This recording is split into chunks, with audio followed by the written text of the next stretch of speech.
is going on, everybody? Welcome back to the Project Manga Podcast, where we cover Aliensarea, Sakamoto Days, Mission Yozakura Family, Jujutsu Kaisen, My Hero Academia, and One Piece, week to week. Back this week covering Weekly Shonen Jump issue number 38. I am your host, Iguru. And I'm Mello Yenis. And as always, before we get started, we would request that you take a look in the description box down below where you can find links to any and all of our individual social media accounts, such as Twitter, online communities like Discord, audio listening platforms to consume the podcast on, as well as links to support the podcast, or I should say the link to our Patreon if you would like to support what we do even more than you do already by just watching. You can find that there. So check that out. Also, slap a like on the video while you're down there, and subscribe to the channel to get more fire-ass weekly content, and use the timestamps that are down there as well to navigate through the video and avoid spoilers for series you're not caught up in yet. So, with all that said, what a fantastic week in Jump, man. Full week in Jump. Full week in fucking Jump, man. So fucking great, at least in terms of what we cover. What do you feel was the strongest chapter this week, Mello? I feel like I know what you're going to say already. I really thought Jujutsu Kaisen and Sakamoto Days were really good. I know. I love the major takeaways for My Hero, and normally I'm like, yes. That's what I thought you were going to say. It was a really it feels like an even mix, right? Just because of there's big major points that you can take from all those things. But I feel like Jujutsu Kaisen moved me more. Yeah. This chapter. It really it's wow. All right. Okay. So Jujutsu My Kaisen Hero was really close, but Jujutsu Kaisen.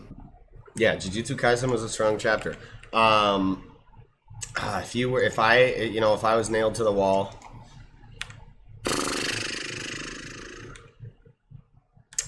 I don't know. I mean, it was a big chapter of One Piece, obviously. The official end of Wano. My Hero was fucking insane. Jujutsu Kaisen also slapped. Man, it was a really strong week across the board. Really, it's hard to choose one. But I'm gonna have to say My Hero.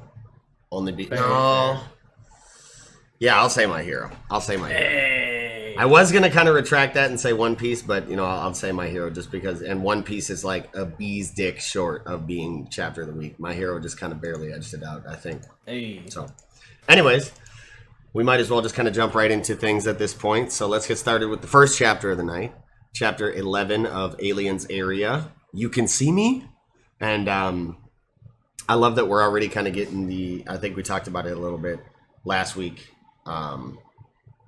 The duo mission with Tatsumi, or not Tatsumi, yeah, Tatsumi and what's her name? Motherfucking Yume. Yeah. Yeah. Yumiko. Yeah. And I don't know. I'm a little conflicted with this chapter, to be honest, and I'm gonna see how you feel about it when I put my thoughts on the table here. So I do love that we're getting these kind of team up missions early on and these little character interactions. I really love that. Don't get me wrong, super super good. But I'm a little worried that we're gonna be getting a little stagnant with these mundane kind of missions. I feel like, I don't know, just in terms of the long-term life of the serialization, you know what I mean? I just hope that we can kind of get some hype going, get some faster, more intense plot lines going here. So I don't know how you feel about that, but I feel like I'm almost to the point where I'm good on these mundane. I was enjoying them, and I still am kind of a lot, but I feel like one or two more, and I might be all right, where are we going with this? You know what I mean?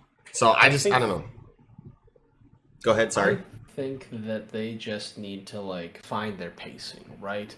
Because it's something that we find in Yozakura that does really well, is that they do that nice tension release cycle of shifting from home life to front line to home life to front line, back and forth, and they have these great things. It's a new series. Yeah. It's a new series. I like the concept. It's 11 chapters in. It's 11 chapters in. I'm expecting things to like start to pop off next chapter or the chapter after, simply by virtue of being like 12, 13, which is like Yeah. probably 12 because like the average volume is 7. No, some chapters, like when I was reading Crows, right? 7 and 9, I would say. Some series do like 12 chapters. A in, volume? Like, single. Yeah, like Wow. depending on like the publisher, because like when I was rereading Crows for book club, I think it was like 11 chapters. What publication is Crows out of? That's a good question. I think Jump volumes, and I don't know, this could vary depending on the series, but I think Jump volumes are typically like 7 to 9 chapters a volume. Let's just see if we can. Does aliensarea probably doesn't have a volume yet, does it? Let's see. But I expect it to be like on a cliffhanger, right? Yeah, if this right, is the right, 12th right. chapter, it's going to be like on a big hype cliffhanger, and then second volume or chapter 13 is going to be where like, oh, they're in the shit. So the Elusive Samurai's first volume is 7 chapters. That's the Elusive Samurai, and that's the only one I just looked at. And I think either way, it works out. If it's a 12 chapter volume, then it would be the cliffhanger for the end of the volume, and if it is the second volume, then it's like right in that sweet spot where it's still the end of the volume, 12, 13, 14. You know, it's still ramping up to that really hype end of the volume. So I think you're kind of right on with that. Yeah, for sure. Crows was done by Akita Publishing. Okay. Back in the day. Yeah, so I would imagine maybe the different publication has maybe a different structure to their volume amount. Let's see. It's also an older series, you know, like the whole way we've like compartmentalized chapters into the cycles of stories is very different now. Serialization is a whole different game now. Yeah, and I think it really just varies because maybe the first volume is typically 7 because Undead Unluck is 7 as well. But then the second volume is from chapter 8 to 16, so it's 8 chapters. And then 17 to 25, which is 9, right? For the third volume. So yeah, I think... interesting. I think for the sake of its second volume, I think that the damage is going to heat up a little bit. Like, it's going to be like, oh, here's the things where this could possibly go wrong. And it's going to be in the second partner's thing. Maybe... have that like teacher that's like the kendo guy be injured a little bit and they like, okay, hey, we need to combine these things, we only have so many people to like oversee your test. Like I'm expecting, because like this seems to be like a side job prior to the test. That's the vibe. Even if, like, correct me in the comments if I'm wrong, this may be the test and I'm just missing like a few keywords and I skimmed right over that. Sight without sight, Lion-O. Lion-O, I'm fucking dead. Sight without sight. I have glasses for a reason. Yeah. So I guess on that note, I love that we're getting, just a little introduction into kind of the versatility of Tatsumi's device here, the lens, right? We're getting to different aspects of what it can, this, I believe what is it? I can't believe I'm not. Activate your equipment. Thermography. Nope. It is the auto target. When the fuck does she? Oh yeah, it's the auto target. That I thought for some reason it wasn't the auto target. It was a different functionality in between. Yeah, the auto target where it makes everything but your target invisible. That's something that we didn't know about it at first. Which now. I'm just thinking like the limitless possibilities of shit that could possibly, be done with these lenses that we weren't initially told about, because the first ones we got were the thermography, the identification, and night vision, right? That's pretty much it. And so now we get the target focus, and like I said, the possibilities are limitless. So I'm just so hyped that fucking Tatsumi chose this, and I'm glad that the dude, kind of looked out for him in terms of like saying, you know what, fuck it, just go ahead and take that. I'll figure out a way to get it cleared with the higher ups. You know, normally this wouldn't be okay, but you're a special case, so I'm gonna green light it right now and just take the flack later if I need to. Fuck it. Yeah. You know, that was a really tight thing for him to do, and you know, just I appreciate that because it's like I think one of the hardest things about like working adults, like I'm an adult, I'm in my 30s, right? Yep. But I've met other adults that like if you give them like a good argument and they'll be like, oh yeah, no, that makes sense, that tracks, that makes sense, I'll adjust, and like you make a solid argument. But there's some other adults out there that you give them like a solid argument or like, hey, you know, this is a thing, and they're like, nope, rules are rules, we gotta follow the structure no matter what, zero exceptions. And I'm like, you just don't know what to do with yourself, do you? Right. Yeah. Hate those dudes. Yeah, the by the book They're really Nancy's, the by the book Andys are kind of crazy, aren't they? Yeah, they really dial it in like a very specific way. That's like, I can't blame you, but you should be blamed. The I'm gonna charge you for every single bag you use at Cub Foods. Kind of. That's crazy. So one of the previous places I worked at, I had a manager that charged me for the soup I ate at my job, and everyone else is like, even the cooks were just like, just don't tell him. Just take it. And like I started taking it, and I took it in front of him, and he didn't say anything, and I'm like, you're a motherfucker, just taking my money. I hate you. Like, what a bastard. Rude as shit. Like you actually let me just like, because I wanted to be on my best behavior. It was a new job. I'd been unemployed for a minute, and I was like, hey, I need to put my best foot forward. So I was like, hey, da-da-da-da. He's like, oh yeah, just pay for that. And I'm like, okay, cool, all right, whatever. And everyone's like, what? Why are you paying for that? That's dumb. No one pays for that. Like, it's soup. It's gonna be thrown out at the end of the day. Who gives a shit? What a fucking cuck. Like, why would he not just tell you, like, yeah, just go ahead and take that? What the fuck, bro? Yeah, right. Crazy That's stuff. so lame, dude. I would have been like, hey, yo, Rick, what the fuck is good, bro? You let me pay for all that fucking soup? You fucking piece of shit. For real. No, I want retroactive on my fucking check this week, bitch. What the fuck are you talking about? Yo. You owe me 20 soup. That shit would, either that or I want the next fucking, bitch, I'm coming. I want free meals the next 30. Like, after work, off shift, I can bring whoever the fuck I want in here and get free food and for the next 30 meals, bitch, however much. You know what I'm saying? No, exactly. No, I asked that manager. The other one was just like, oh man, I had a manager who was like, oh no, you did a great job. You know, I'm just gonna buy your meal for you. And I'm like, hell yeah. All right, cool. You're the man. I'm out. Bro. But like, you do that stuff, and like, I like that. I don't know.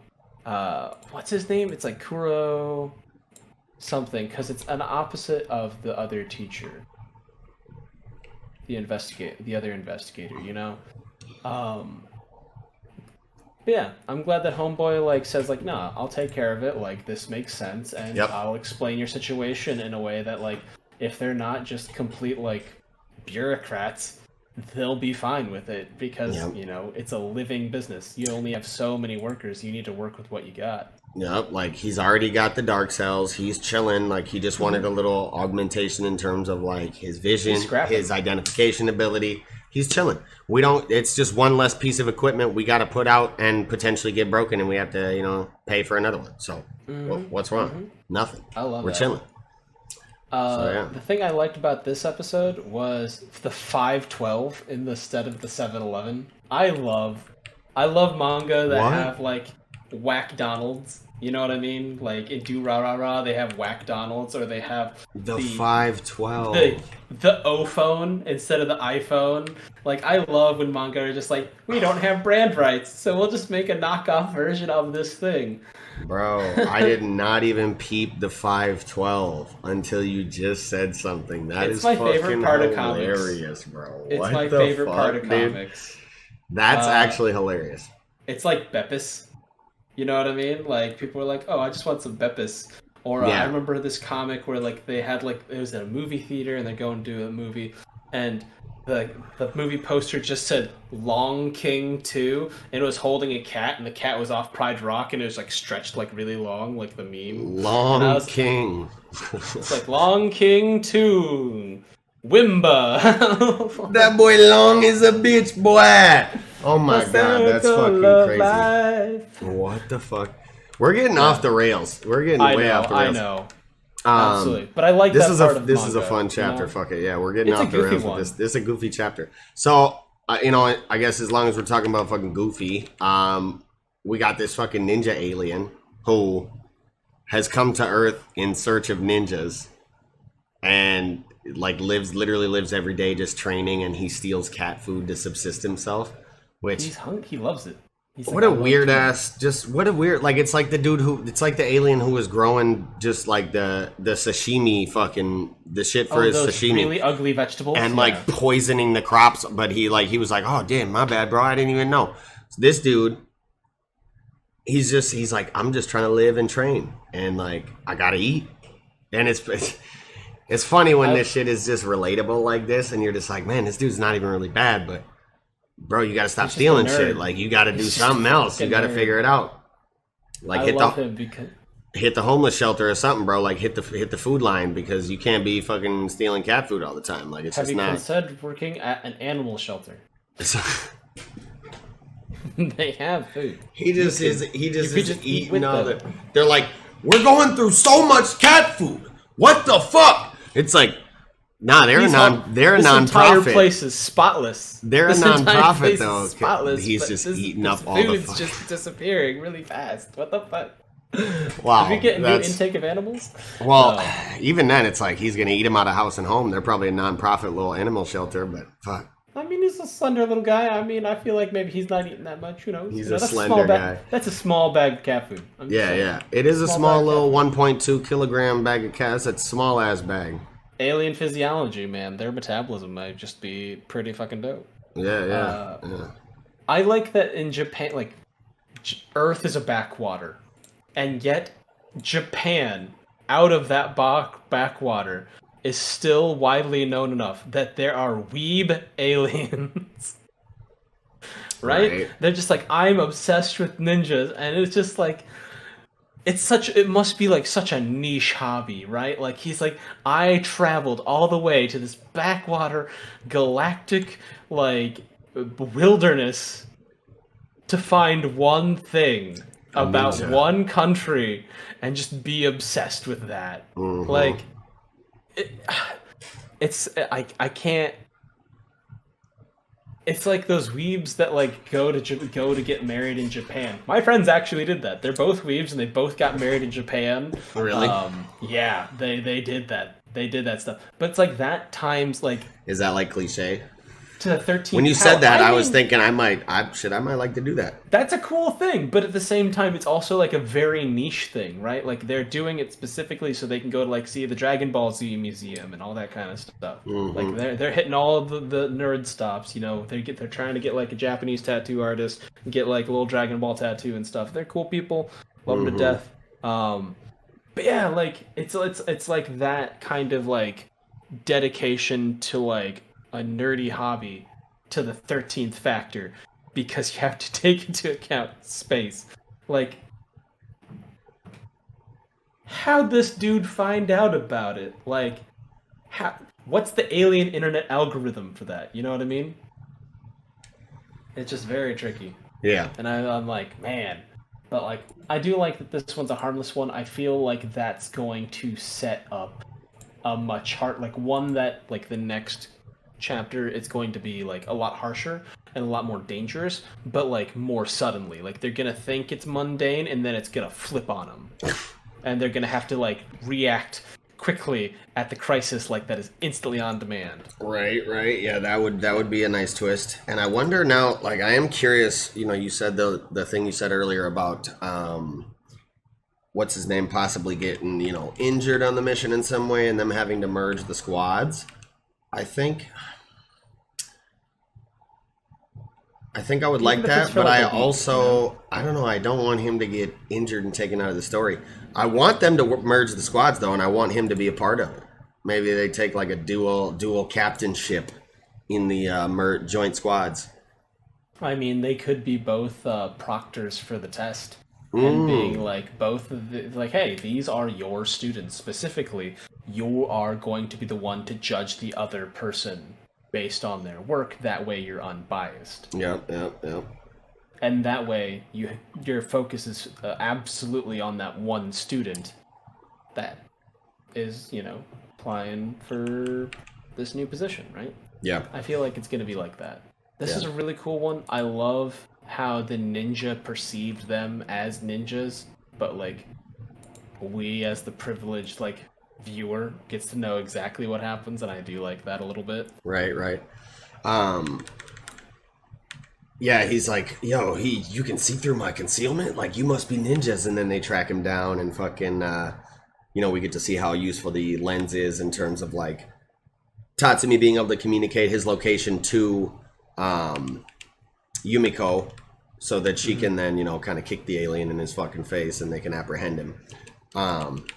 But another thing that I love about the chapter too is just the small moment that we get at the beginning where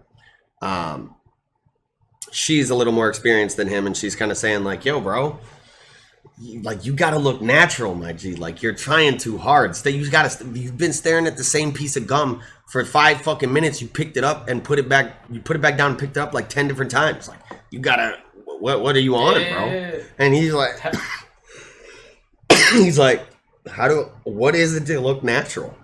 Like, I'm fresh out of fucking the grocery store taking a shift, and now all of a sudden I'm in a special investigations unit for aliens. Like, I don't know what the fuck I'm doing. Come on, you gotta help me out. Like, so that was I don't know.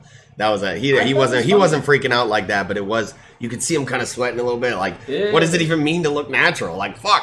And that was just kind of a little funny, relatable moment where it's like, man, if I was stuck in this situation, I would probably be kind of floundering too. Like, fuck, man, I'm trying to look cool. I'm sweating beads. Like, I'm fucking literal.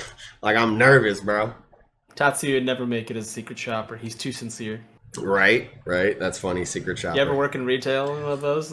No, that's funny that you said that because I was literally just in a trainers meeting this morning at my job about how we're gonna be resurrecting our secret shopper program, and they were just kind of fielding our thoughts about it. Like, we read, the review that it was at one point when it was going, and they just got our thoughts on, questions that could be different, like reworded, questions that could be on there that aren't, or removed that are, whatever, just fine-tuning it. So that's funny that you say that, and I definitely know all about it. I've definitely had like I had a manager once take me aside. He's like, hey man, you did really good at that secret shopper. We just got the review. And I'm like, what secret shopper? They're like, exactly. And I'm like, that's terrifying. Why wouldn't you ever tell me any of that? Like, even to tell me I did a good job, that's still scary. Yeah. No, people at my job are kind of shook about it, bro, because, there's a lot of shit that we need to do that, just adds a lot of time to what we do. And a lot of people don't do it to save that time. And they're probably going to be getting caught up. Yeah. I mean, there's levels of oversight that are necessary in every job, but at the same time, there is that manic customer desperation for expediency. Yeah. Right? They're just like, hey, why is this taking so long? I'm sorry, we make shakes in one side of our restaurant, and it supplies the to-go side with supplies the fast food side, the dining side, and all Grubhub, DoorDash, and Postmate orders. I'm sorry. Jeez. We have one shake machine doing all of that. It's gonna take a second. And it comes back in 5 minutes, and I'm just like, yeah, it's fine. Just chill. It's just ice cream. I get it. Right. Yeah, some people just they're just extra. Oh yeah. But yeah, I like the fact that the auto target makes everything else invisible, and I can't wait for an opponent to take advantage of that. Yeah, I mean, we see the drawbacks already this chapter where he's immediately oh, that's so cool, and then wow, runs into a fucking a sign that's sitting there, a metal beam light post or some shit. He's solid. But I mean, that is an interesting thing you brought up, is enemies taking advantage of it. Knowing that he's using it and dipping and dodging in between, obstacles. to try and fuck him up. But what I thought when I read it was like, I can't wait for the hype ass moment. Like, I can already picture a moment where he is in a crowded ass area with like a bunch of people and obstacles and shit, and he flexes his ability to like memorize that and turns it on and just through that shit seamlessly. You know what I'm saying? Oh, like yes. that shit. Yeah, I love that, man. I think it'd be interesting if he gets like really good at like blink strobing, like resetting the set like activation of his thing, and he's just like bat bat bat bat bat, and he like tries to focus on like flash memorizing things. Yep. He's just like, oh, okay, I see that. There's poles, there's banners here. I have a rock. Auto target. All right, I see his ass. Enhance the arm and shot put away. Right. Like, I want to see a snipe, dude. I'm waiting for it. Arcing shot over the crowd. Bink smacks him in his fucking dome. Beanbag champ. Let's go. And I mean, yeah, like I know you had already brought up on a past segment, wanting to see like the parasite parallel where he's like using rocks and sniping with them. You know what I'm saying? Ding, ding, throwing him like bullets with the alien arm. That would be fucking sick as shit. I mean, even something as simple as just like picking up like a canned coffee from one of those vending machines, just being like, oh yeah. Launches it like a fucking tank shell, just boom. I know. I want to see that happen. That would be dope as shit. But I don't know. I don't know that I really had anything else for this chapter. I think it was pretty straightforward. We just kind of get the shop scene and then the chase and the apprehension. So it's pretty straightforward. Yeah. We get some cool character interactions. Yeah, nice little setup chapter. Yeah. Little breather, a little more lighthearted, kind of mundane, clean cut. I'd say for cases, you know, before we get to the crazy shit, hopefully. But yeah, that's all I had. Same. Alrighty, well with that, I think we can go ahead and jump right into the second chapter of the night, chapter 83 of Sakamoto Days, Genius Style. And I definitely like this chapter. I like the, the deeper dive that we're kind of getting into the, like you said, new generation trio here. The vibe between them, the dynamic between them in Shin, Akira, and Seba. I love the dynamic between Shin and Seba. They're kind of just talking shit to each other, jabbing, but then there's also these moments of respect, like we see at the end of the chapter. I envision like a really, just when I try and delve back into like Sakamoto's days and shit with him, with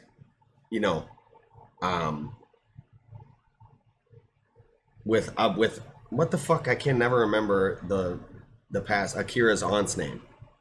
A cow and what the fuck?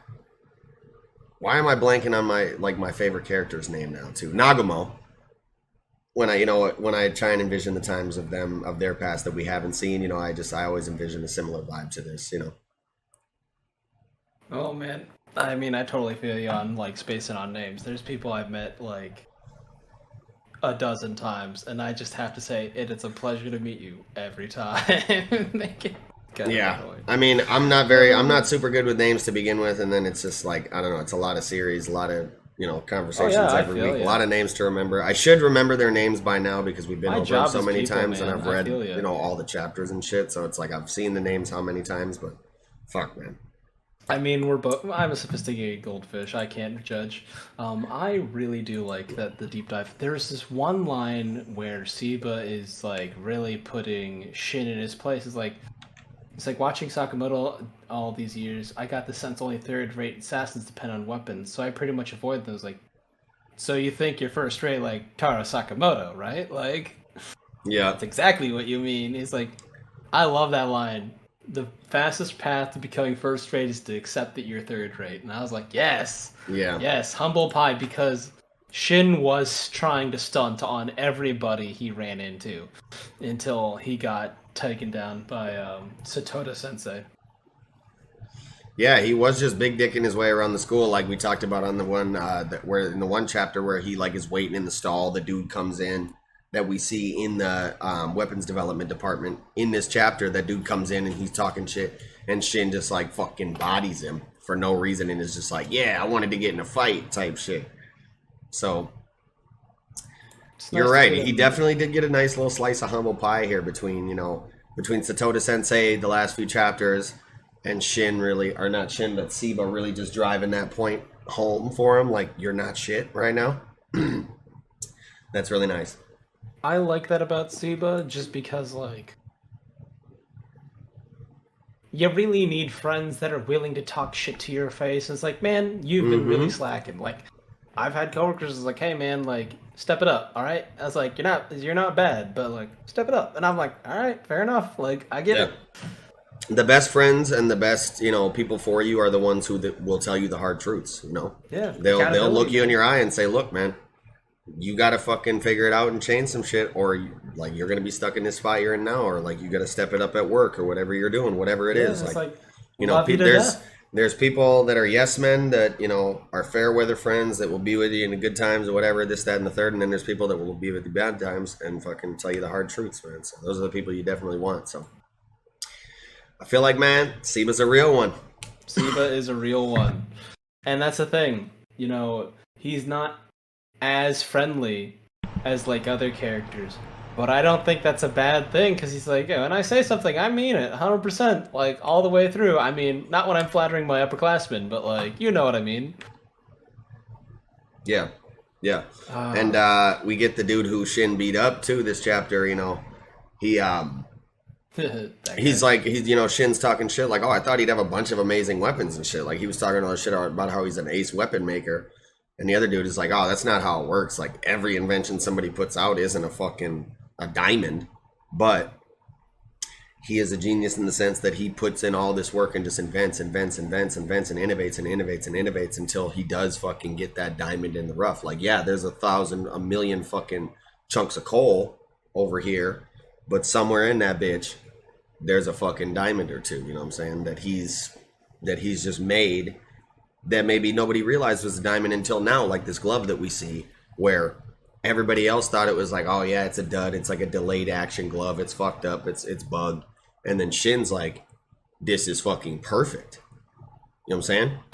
So I love that aspect of the storytelling in terms of like really showing how somebody is a genius when they are an inventor, like they're a genius through their pure like will and drive and want to innovate. I think that also genius is not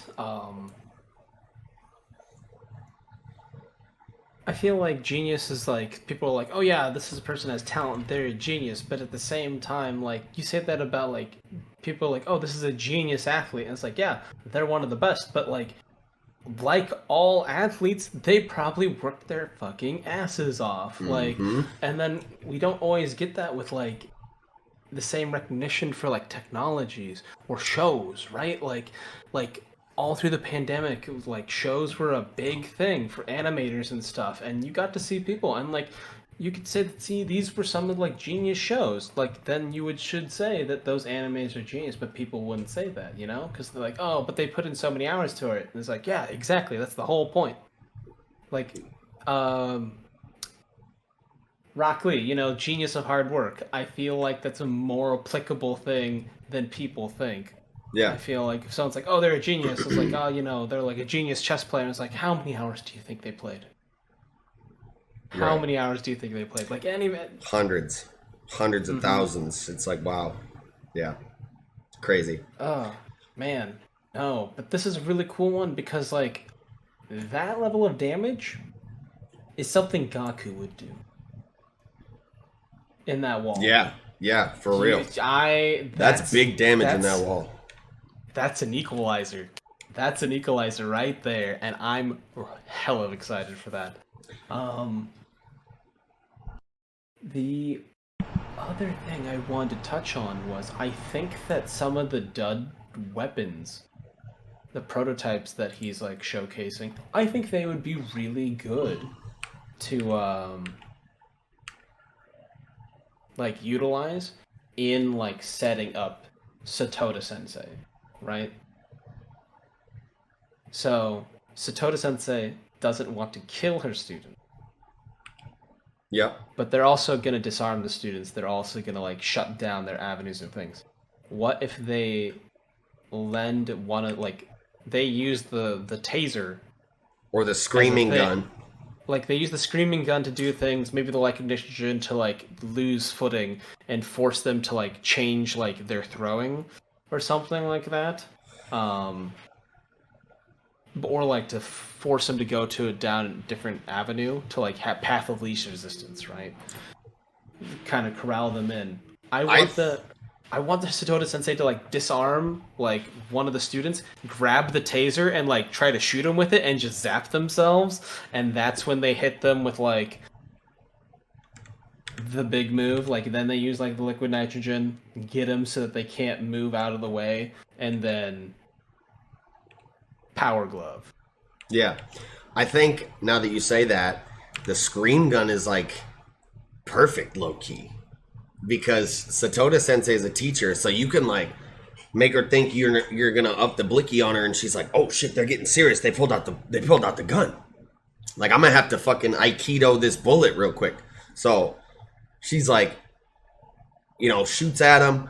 She dodges the bullet, whatever. Behind her, she hears like a blood curdling scream. You know what I'm saying? She thinks they fucking hit a student. So, like, the teacher in her is gonna, like, kind of unfocus for a second, like, oh, shit. And then she realizes in that split second, obviously, like, through perception, that it's a scream gun or whatever. She's like, oh, that's a fake ass. Like, nobody's hurt back here. But then they can maybe get a hit off on her in the meantime. Or, maybe get far enough.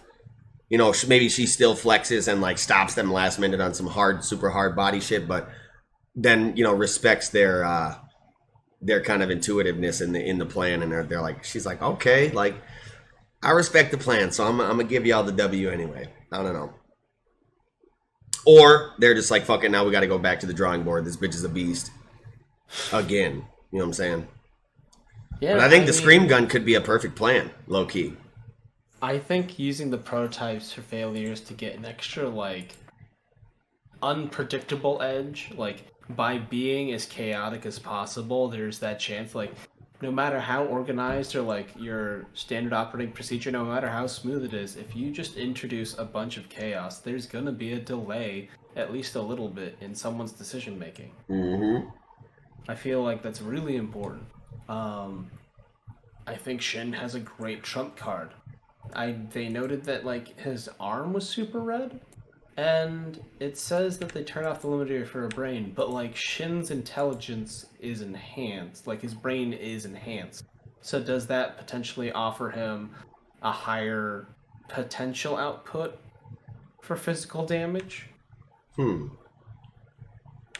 But then, like, it's just that much closer to that point of not healthy for human amounts of force. Go full Deku at that point, Right, yeah, that's closer to that. Those are the vibes I got for sure. Is like Deku type beat. Like, if it's turning off the limiter in his brain, I mean, it should have, like, shattered his fucking arm, with that type of concussive force. But I mean, manga characters typically have stronger skeletons than regular people, so we can probably chalk it up to that probably. But that is a good question, whether this scales over time if he gets access to kind of, even more.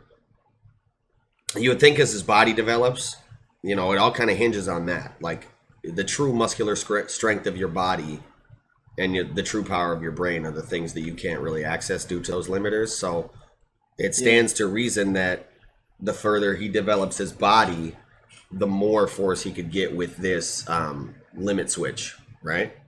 Yeah.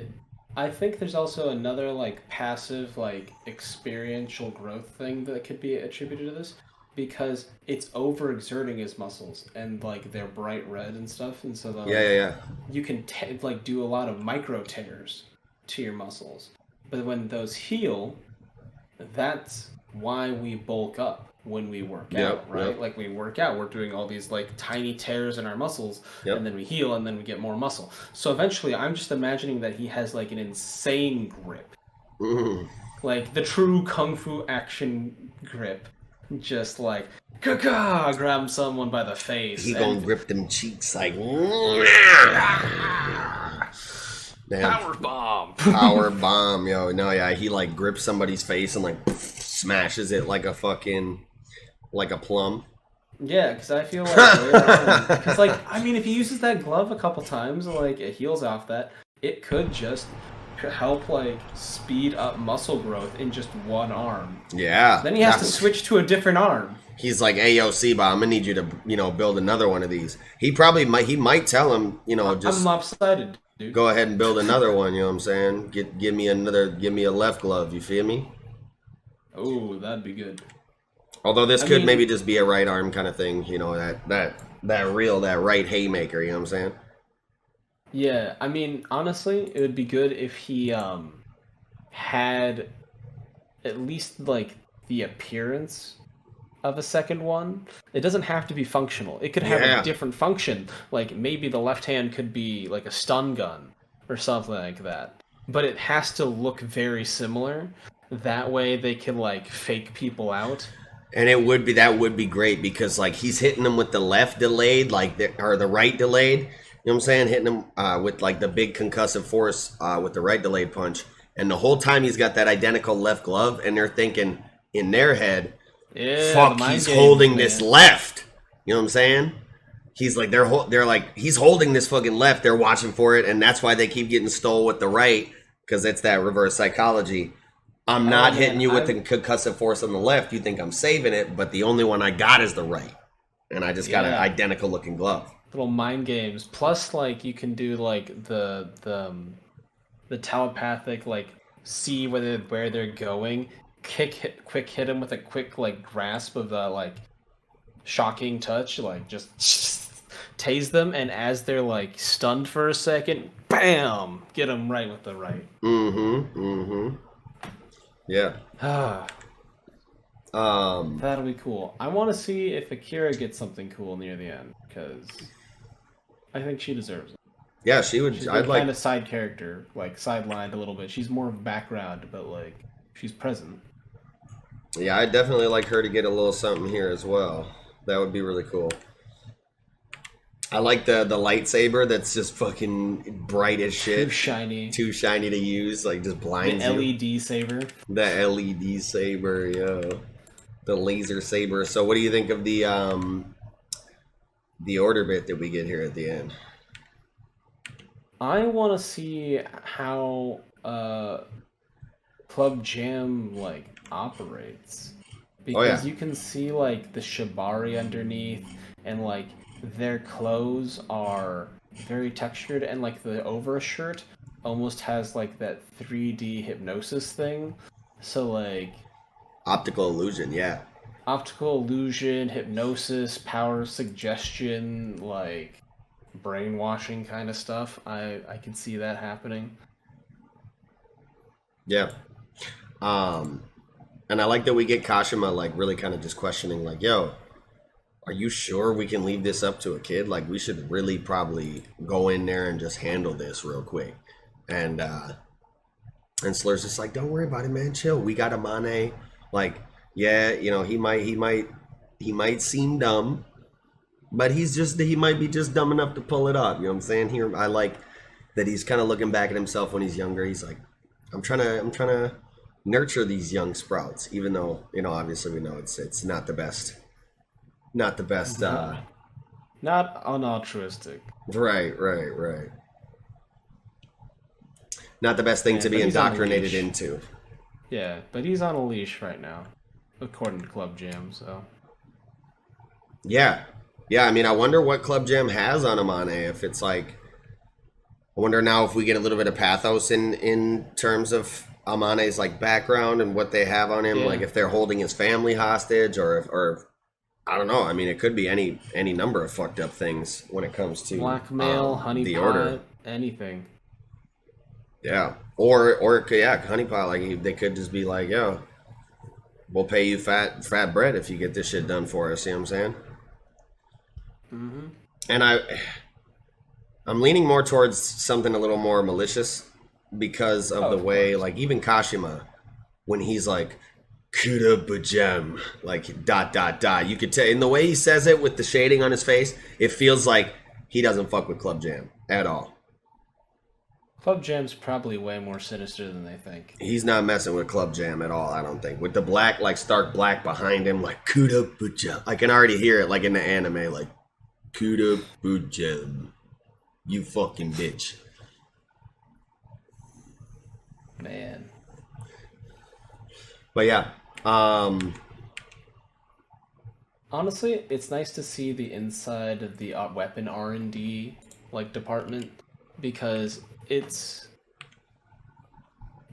makes Boiled seem less out of character, right? Like when he came up with like the ball-bearing Buster Fist thing going on with the pressure fist. Yep. That was cool, but I was like, man, that is a weird tool. Like I've never seen I haven't seen many like weapons like that. That's really out there.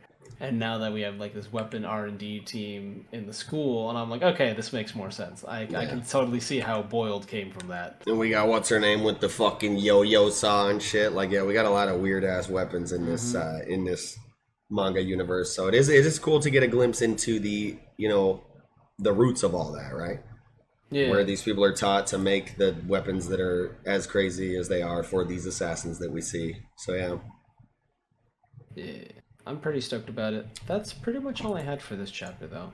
Yeah, I don't think it wasn't a very super meaty chapter. I mean, I feel like we kind of, we did talk about a lot. Obviously the weapon, the dynamic between the squad. I'd like to see Akira get her own weapon as well. That would be cool. I'm sure there's something that would fit her in this fucking massive pile of shit that they're kind of digging through. Scissors.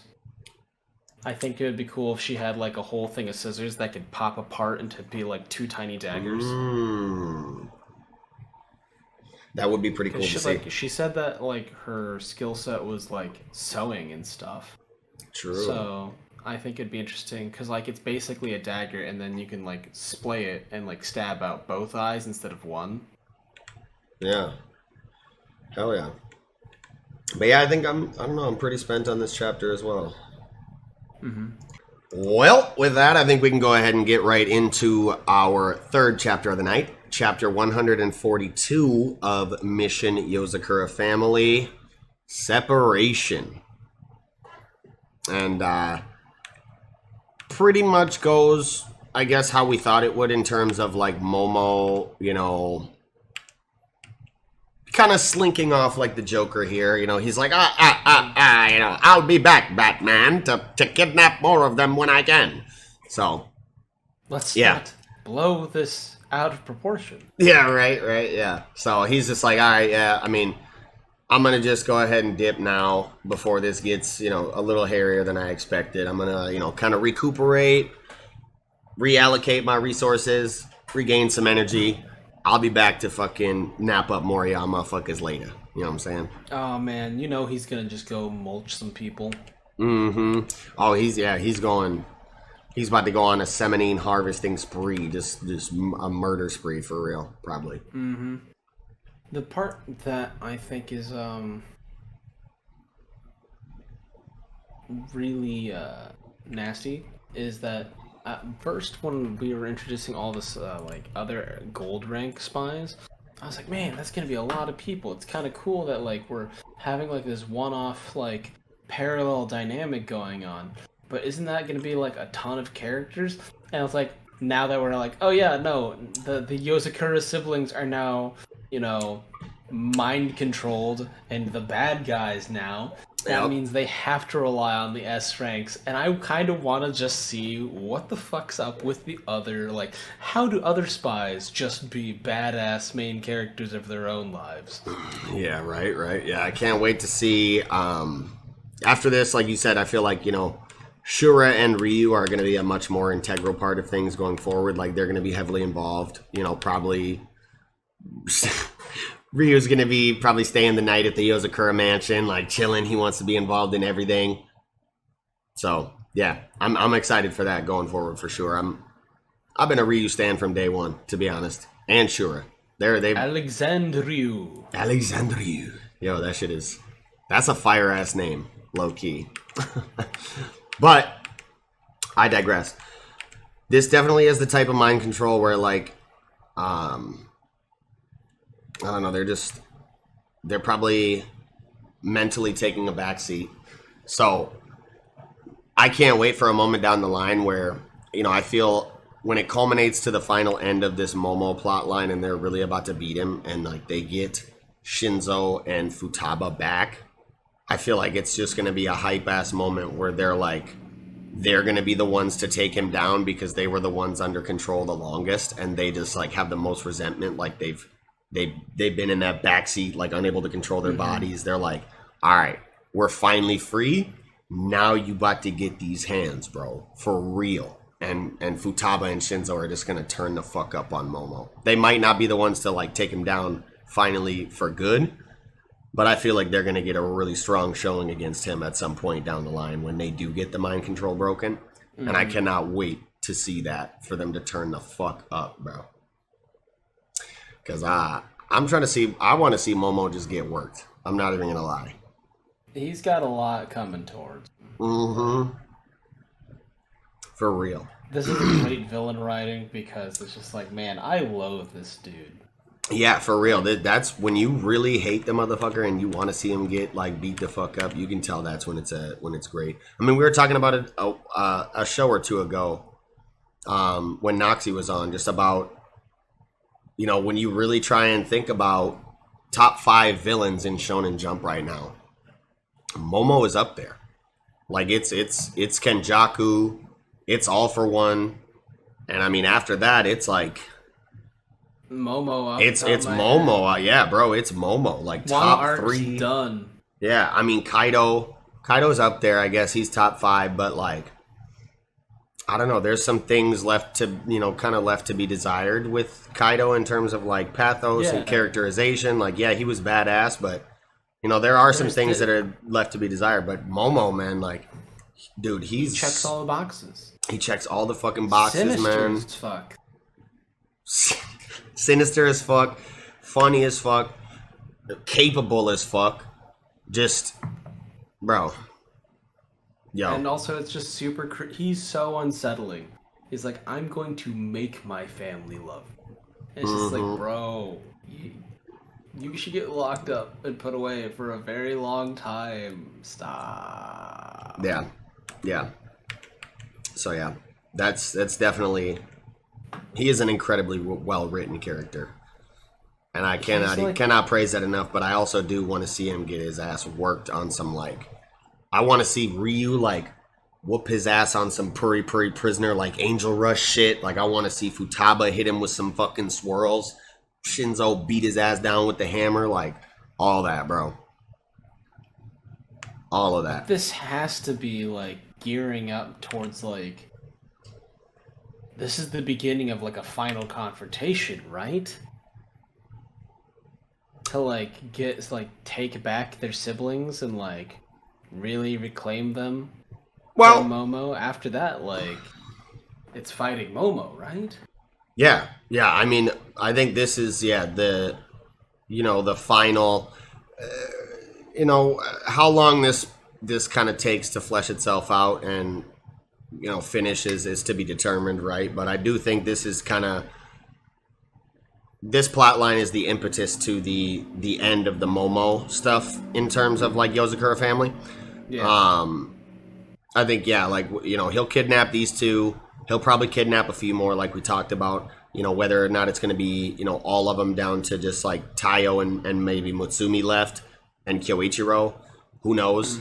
However many of them he ends up kidnapping, I think that will then culminate to a big effort to get them back, and then once they're done with that, they will hit that final battle with Momo, or maybe he fucking slinks off again on some Orochimaru shit and is all right, well, that didn't work, I got another plan in the tuck, always. I'll be back. Honestly, that's another aspect that it's just so well written, because you never know. You think if this plan fails, is that the end of Momo, or is he literally just gonna slink off again and he's got another plan ready to go the next day? He'll improvise until he gets another plan, and then he's gonna implement another plan. And he really pulled the Kansas City Shuffle on us. He had us looking left, he hit us right. With it's not really the bomb threat that I'm here for. I'm just here to get you corralled into a spot and prepared to like destroy these like spore carrying Sakaranbo. Yeah. My germinators, Yeah. It's like, and I gotcha. And I'm like, damn, that is 5-headed as shit. Like, I love a villain that like straight up declares something and it's a complete lie. He was like, yeah, I'm gonna blow up this entire place. Lies. Like, that's great. I love that because we're so used to like the villains are like, I'm a villain and I'm so cocky, I'll tell you exactly what I'm doing because I can't think I fail. Yeah. It's like Momo's just like, nah, I'm gonna do this thing because I'm confident it'll work. Yep. He's like, yo. Played right into his hands. He's like, I am a dastardly villain, but I'm also cunning as fuck. And I've got this shit planned way the fuck ahead of time. So I'm going to tell you this shit, deceive you, make you run around on this wild goose chase for these fucking bombs. And then at the last minute, boom, I'm going to fucking pull the wool over your eyes, deploy my real plan, hit these spores, take over my kids, get the fuck up out of here. You know what I'm saying? This was the plan the whole time. And have this bomb, as a matter of fact. See you later, man. See you. Peace. Like, yo, have this bomb. Deuces. Yo, slinks out. Yo, that shit was funny as fuck. I'm like, yo, this dude is a fucking menace. But it was insane.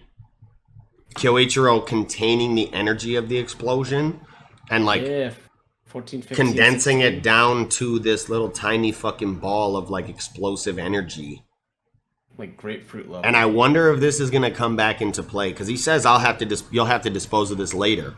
But I wonder if he like keeps this energy around and like this comes back into play later in some way, shape, or form. That might be a stretch, but who knows? It's like it's a ball of disseminating like explosion energy. Who knows?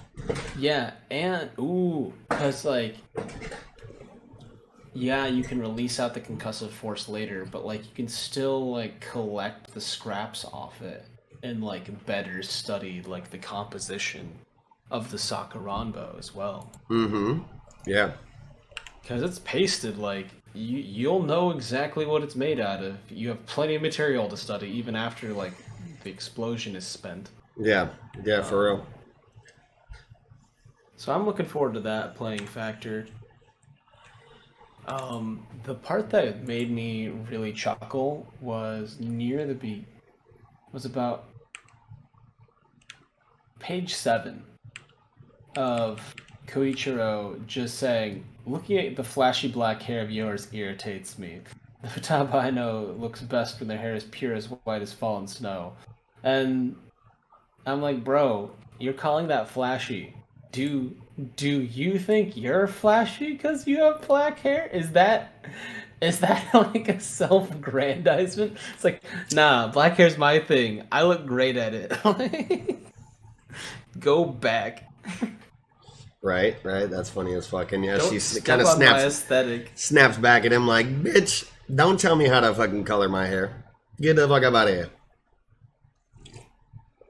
Hits him with the snap. But yeah, I also love the moment at the end of the chapter here where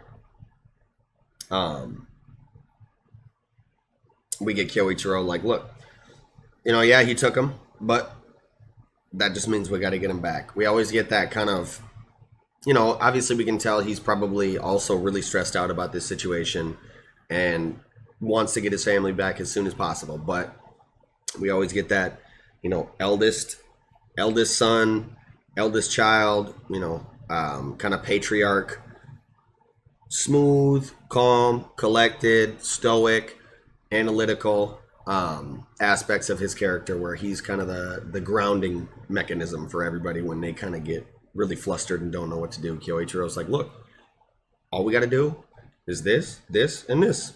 It's just objectives to the mission. So we've talked about it before, a couple shows ago, when he was basically telling Tayo, like, this is just another objective added to the thing. And he has to reinforce that again.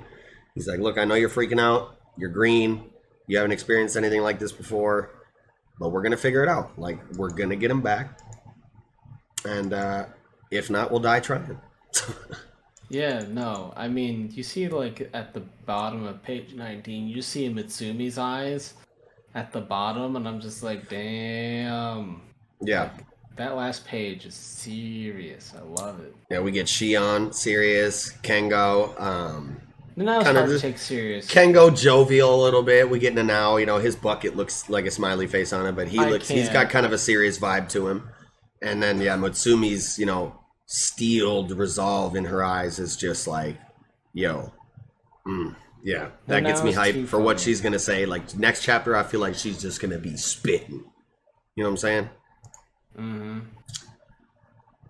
Hell yeah. Oh man. There's one other thing where Futaba is saying is like, this isn't nearly enough to stop me. You should know better than anyone else.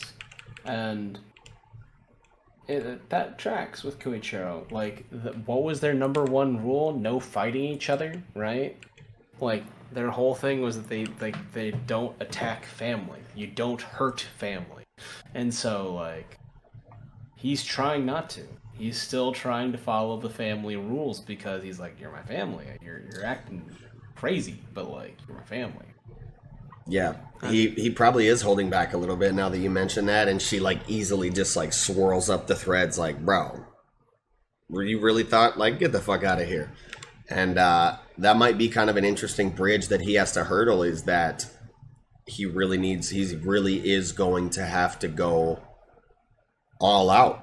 He's going to have to lean on him. To neutralize Futaba, because she's the eldest daughter. He's really the only one that can step to her. Maybe Shura, but I don't know, you know. Kyoichiro, it seems like it makes sense the most for him to have to be the one to do it. And with them being equals, you know, firm equals pretty much as far as we know in terms of combat ability. Like, he's really going to have to hurdle that bridge of, and that mental limiter of like, okay, I need to go all out like I'm really trying to kill her right now, or she's going to just whoop my ass, you know? So that'll be an interesting thing to see in terms of maybe inner monologues during the fight that he's having, or you know, what have you. Yeah, I feel like it will have. That's why the other S ranks will have to be there a little bit, and then Koichiro can kind of like exist in this background role, helping, like, aiding support and like doing like puppetry assistance on Taiyo to focus down Momo. Oh yeah. I feel like that's where the thing is like, hey, we're gonna go after Momo because I just can't. I can't hurt them. Yeah, now that you say that, it does kind of make a little more sense to me now. Because, you know, either they could act as a grounding mechanism for Kyoichiro in that instance where he's struggling to go all out against Futaba. They're like, look, bro, you need to take this shit seriously, like Ryu or Shura, because like she's not a joke. Or like you said, Taiyo and Kyoichiro kind of continue their bout against Momo while Shura and Ryu address their. They kind of go against their counterparts. Yeah. Yeah. I mean, I just feel like it would be good because if like Taiyo and Koichiro are both like man of the house type, right? Like the new husband, the oldest brother, the one that's been standing in for that position since Momo was left and like was no longer man of the house, right? So I think it's only fair for like this thing where like the antagonist has a possessive ideation around the family and believes that they're his kids and he owns them. Mm-hmm. I think it's only fair that like that kind of like twisted man of the house should be taken down by the two future generations that are going to take care of, that have been and are taking care of the house. You know what I mean? Yeah. That's a good point for sure. I just feel like thematically, it's like, you know what, like any sphere that you're in, if you want to like squash like a beef or like any of these things, you have to do it yourself, and you have to be like, hey, not in my space. Like that's on everyone to like hold on to, and I think Koichiro and Taiyo definitely get that vibe. Yeah, well, and it's kind of already been confirmed and reinforced to us that it has to be them against him because Tayo is really the only one that can put serious damage on Momo with his white blossoms or whatever. Yeah. And his combat ability just isn't up to snuff, so Kyoichiro has to be there to kind of puppet him, like you said, and make up for that lack in combat ability. So that's, Kyoichiro kind of already said that when they had their little confrontation with him in the alley. So that totally tracks. And now that I'm remembering that, and you're kind of talking at me, I'm thinking more so it has to be Kyoichiro and Tayo versus Momo continuing their bout, and then Ryu and Shura will kind of address the Futaba and Shinzo situation. Mm-hmm. Yeah. I'm glad you kind of brought those points back up, because it made me remember the alley confrontation. I'm kind of wondering how, if Kengo, Nanao, and Shion also fall prey to the same thing, because Momo says this is the most I can control for now. So I think it'd be interesting if he manages to snag the other three, and then it's Mutsumi acting as command base and informing the other gold rank spies of because their personalities and movements aren't discernibly changed according to the president, which means they have the same tactics and same weaknesses.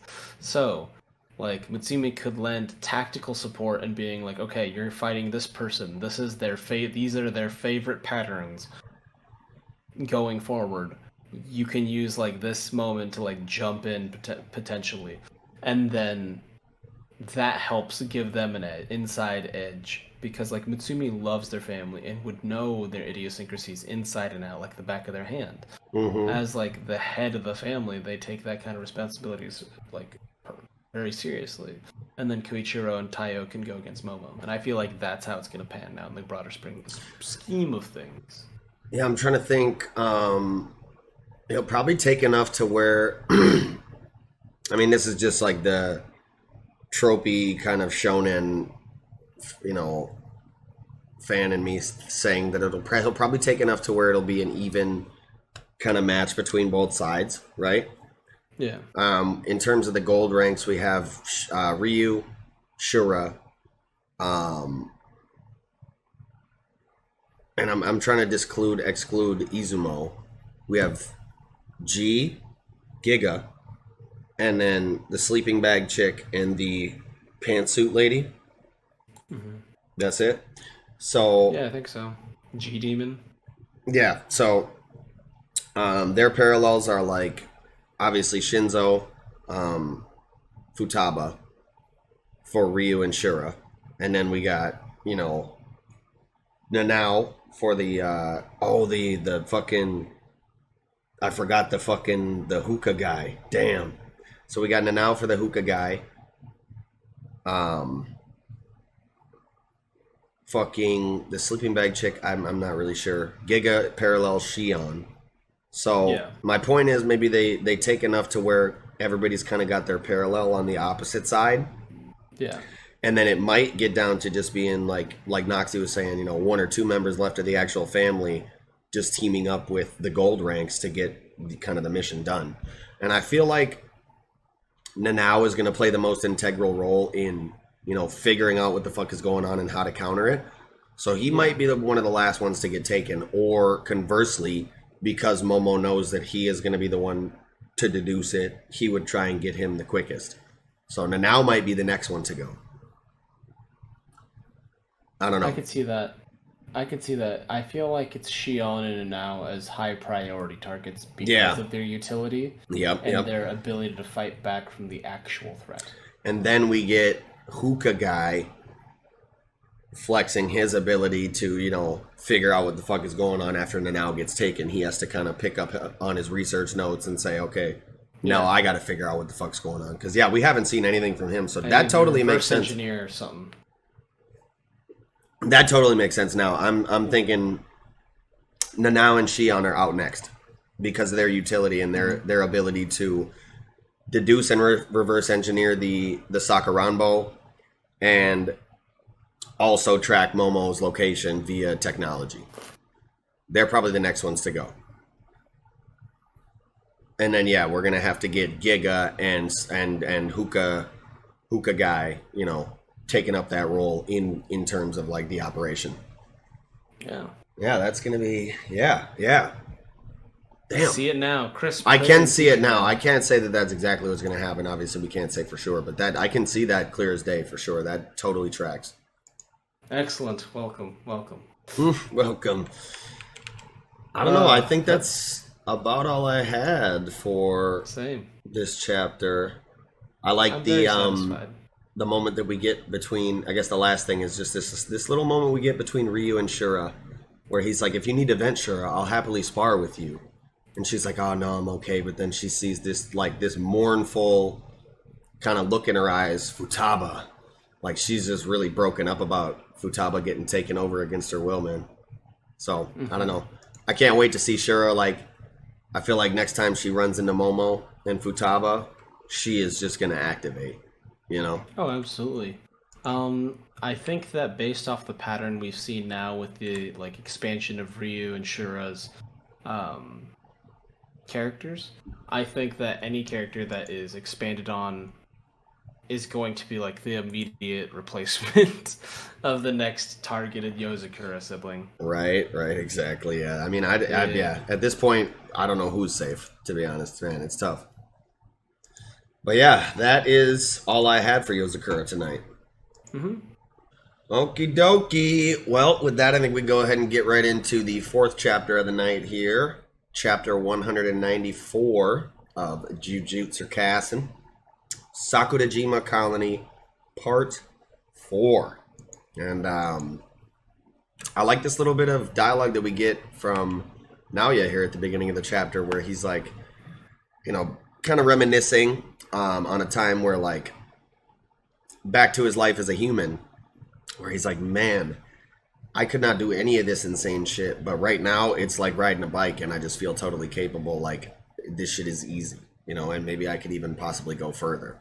And his dialogue specifically about how, like, there are things children can't do that are like super easy and just menial for adults to do.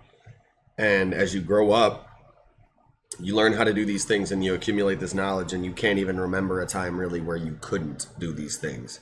But then you really do think back and you're like, damn, man, when I was a kid, there's no way I could fucking set up a stream on Streamlabs or whatever the fuck, you know, I don't know. Yeah. Or lift 100 pounds or whatever the fuck you want to say, you know, ride a bike, anything, you know. Juggle.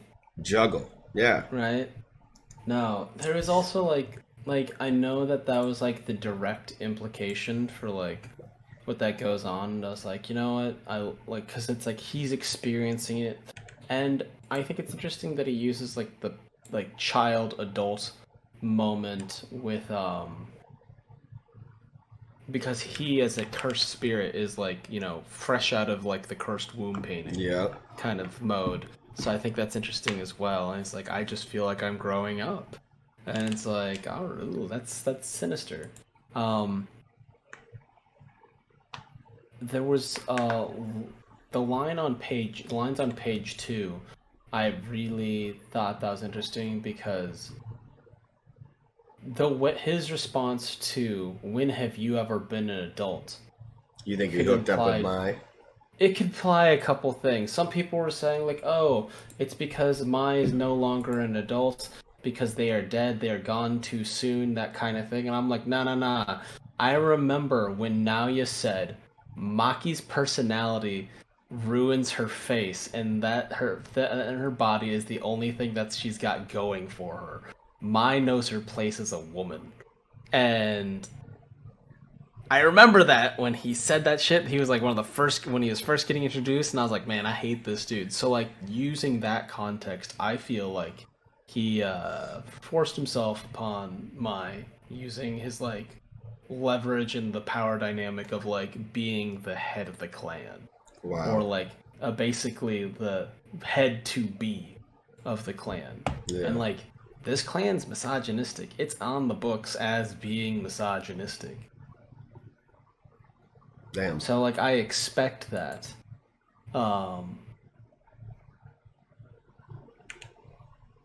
Yeah. I love what we got. No, go ahead. if you look, because like if it was like something as simple like, well, the good die young kind of thing, why is the background completely black? Yeah.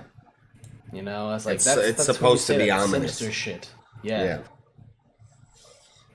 Yeah, it's definitely meant to be like that. So I'm curious to see what, if we ever get any more expounding of that. If Maki's like, what the fuck did you mean when you said that shit about Mai when they got him on the ropes or something? And he kind of divulges some sinister, sick information, and then she kills him with Mai, like, bitch, what's up? Mm-hmm. But I love we get Noritoshi kind of coming back in here, and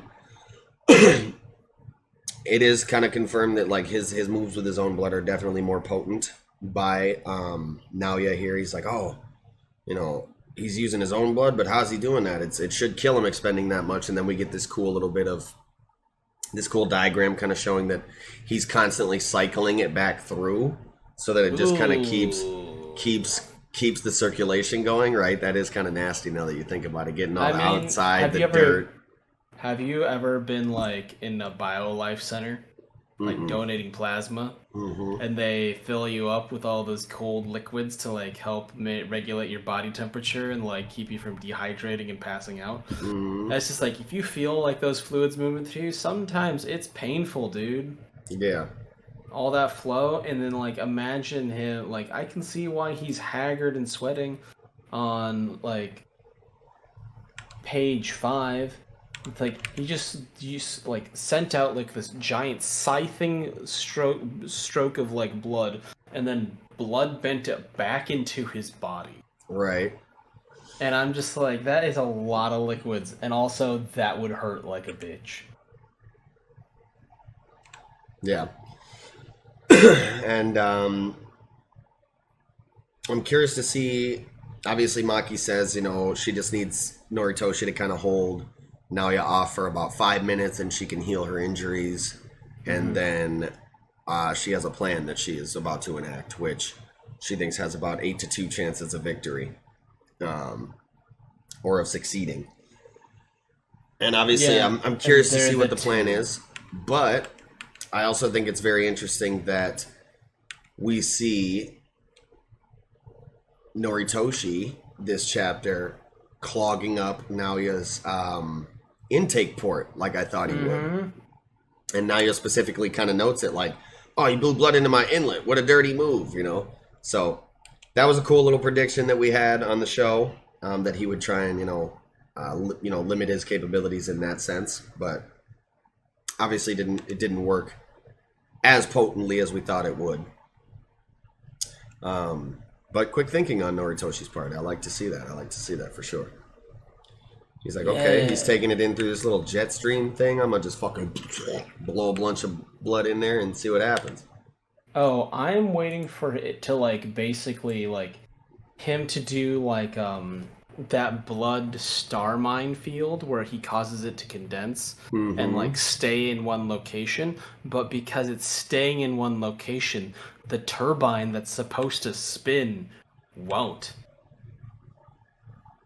You know what I mean? Like he's not making him to blow up. I just imagine him just like forcing it to stay there, like a solid brick in the engine. Yeah. So that's kind of what I'm expecting. On page 13, when he does piercing blood and it splays off in multiple directions, I was wondering if that might be normal spots, so that he does like a blood convergence thing, where like he has the blood summon itself back to him, and so it just pulls those droplets inside his intake tank, just tear through his body backwards towards those spots. But other than that, I mean, it could just simply be like a diffusion, like a splash, because he's going fast enough to like push it outwards. That was one thing. Noritoshi's guy is a sad kid. And like, it really makes him getting kicked out of the Kamo clan by Kenjaku hit that much harder. Because he's like, I have nothing to do but you know, Give my life. for this clan. And it's like, man, you really got abandoned and like used like a dirty dish rag, man. Yeah, yeah, and the little flashback we get of his with his parents. What would mother say? Would she chide for me not becoming the clan head? I failed to create a place for her in the house. But the one who has no place to go is me. And then we get that quote from him. If no one needs you, then burn away your life. Let my comrades burn away their lives upon my ashes. So I mean, he's really resolved to give his life, defending Maki here, or for whatever purpose. Buying those 5 minutes. Yeah, buying the 5 minutes, or toppling Kenjaku, or at any point between the two, really. So, what's up with these two crying dudes? That's what I'm curious about too. Like, these are new characters, obviously. They're both crying, and they're both calling out to one another. It seems like so. And I don't know, the first sport of choice. The first thing that kind of popped into my head, for what reason I don't really know. Maybe they're past sorcerers, reincarnated sorcerers that are brothers. I could see it. They have very similar eyebrows, like surprisingly similar eyebrows. Not entirely sure. The guy's got like a ring of hair that would put a Kappa and a Franciscan friar to shame, I know, right? That dude's, the ring is crazy. The other dude just looks like distraught, like Jim Gordon from Batman. Right? Yeah, like that. Yeah, he's old and gruffled like the late series Jim Gordon. Yeah. Yeah. I don't know, but I'm definitely interested to see what comes of them next chapter, because it is obviously weird that they're kind of just showing up here like this in the middle of this fight.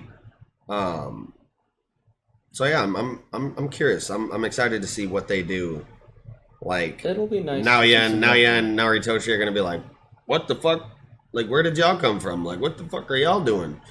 And then I don't know, maybe they just turn the fuck up. What if they just whoop Naoya's ass real quick? I mean, they could be like trying to prove which sport's better, and so they're like, well, if we can't agree, then why don't we make it a challenge? And they turn Naoya into the challenge. That would be hilarious. And then Naoya's sucked up into their bullshit for a little bit, and he's like, motherfuckers. Right, like this one dude's like, sumo is better, and this dude's like, nah, bro, katanas are better. You know what I'm saying? Sumo, katana, sumo, katana. And then they just like, this dude starts hitting fucking Naoya with some like boom, boom, rah, slamming him. The other dude's cutting him up and shit. Like, yo, that would be low key fucking hilarious. I mean, think about sumo is that sumo is about standing your ground and resisting force put upon you. And then katana is about decisively striking and having good reaction times and good angles. And those two factors are literally the reason how Maki beat Naoya the first time. Yep. So, like, I think those guys are going to be reinforcing it, and those are going to be kind of stepping stones to see how much stronger Maki's gotten. Or whatever they've gotten. I don't know. Yeah.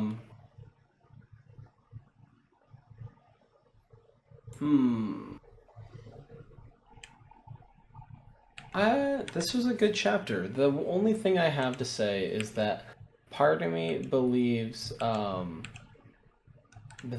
the 14-15, because it is not bracketed in black, it is not a flashback, and therefore it is merely a daydream.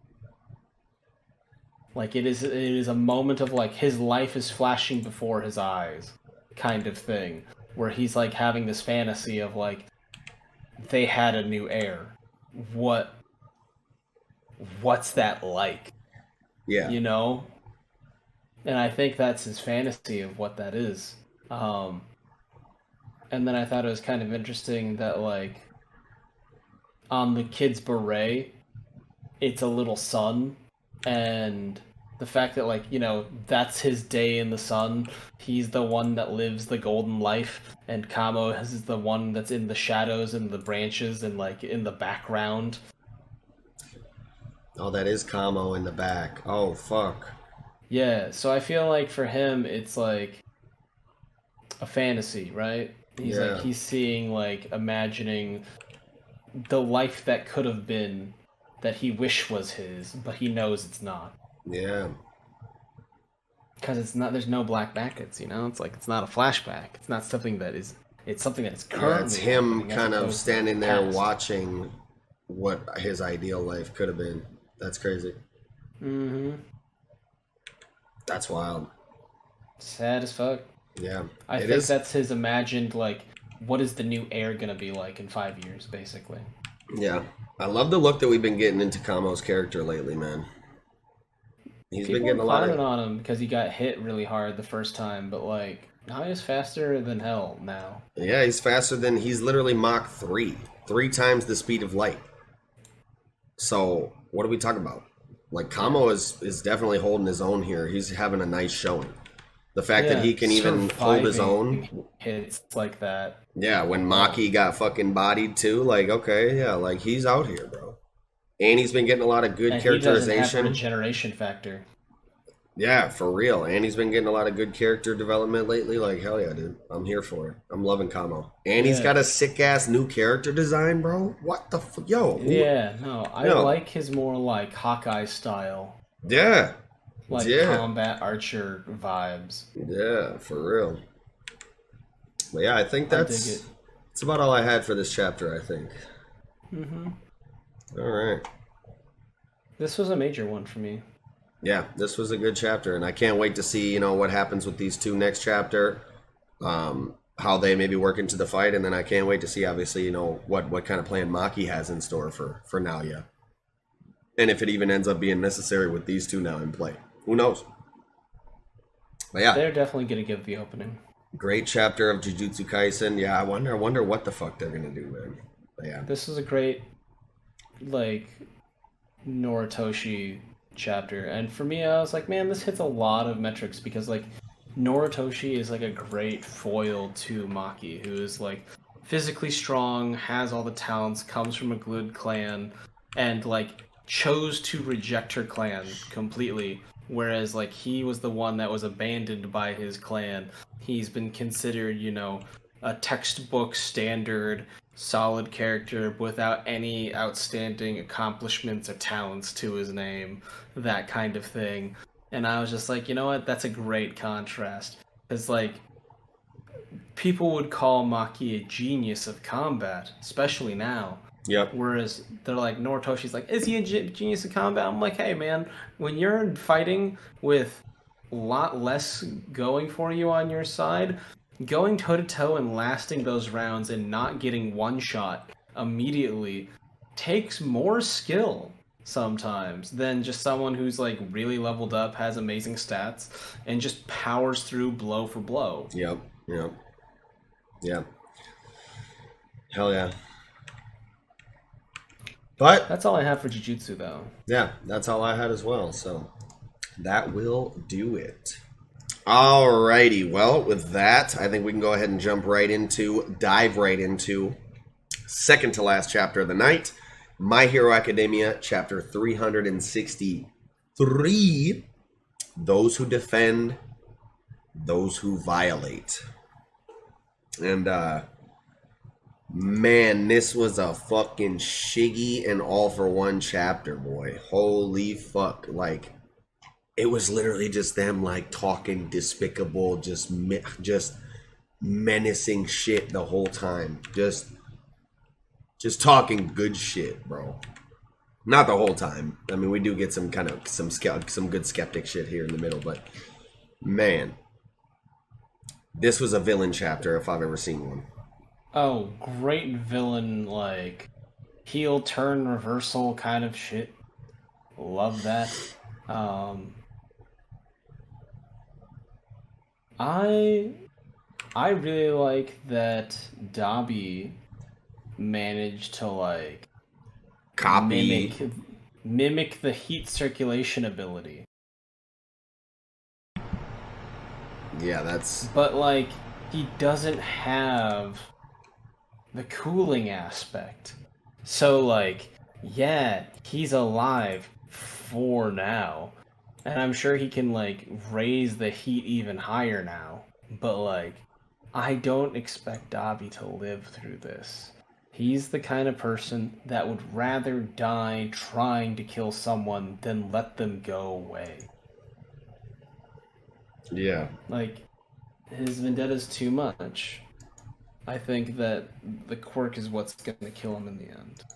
Yeah, I think in the end he probably will succumb to his own quirk, which is sad to think about, obviously, but it would be a great end to his character arc to show, you know, that resolve, just that level of resolve in his beliefs and his cause. Because obviously, you know, he's just past the point of no return. Like, even if he does survive, like, what kind of life is he going to live with, like, no skin and shit? I mean, he's already kind of gotten skin grafts, but he's past the point that he's ever been to the point of his own, like, self-damage with his quirk. I mean, look at page 8. He looks like a ghoul. Yeah, like, he looks like a dead ass, like a fucking ghoul from Fallout. Yeah, straight up. He looks like a ghoul. I'm fucking dead! Oh my god. But, like, he's lanky now. Like, he's falling apart. Like, the thing holding him together is not really there. He's so elongated. And it's just like, ooh, boy, you're in for a rough time. Thank God you don't feel anything. Yeah, he definitely looks like notably, like, lankier, which is weird. Yeah, I don't know. I think it's because his skin is falling apart.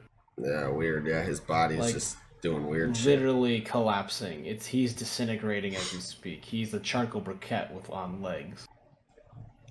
But she's gonna take a step and it's gonna snap in half in ash.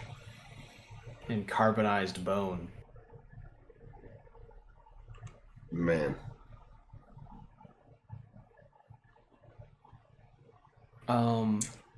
The thing that I thought was, like, a lot of people were talking about how, man, Shigaraki really said the quiet part out loud. It's like, heroes are rare breed, and you had no choice but to throw the little rookies onto the front lines. You condemn some to die. And it's just like,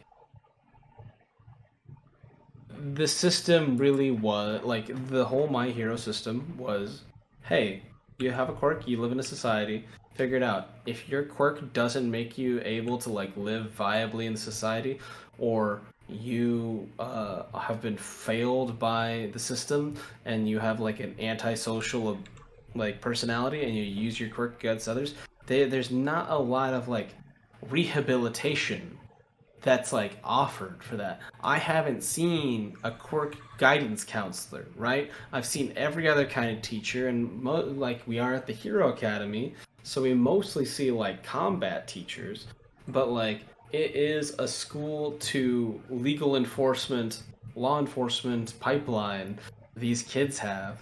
And, like, what's our solution? Well, we beat them down because they're throwing a fit, and we'll lock them up. And it's like, we know that this, like, country suffers from, like, racism and, like, the anti-heterochromia, like, heteromorphic association, the AMA or whatever, the pseudo KKK guys. Yeah. That were, like, pro-humanoids. 2 arms, 2 legs, 1 head. That's enough for us. Yeah. That kind of thing.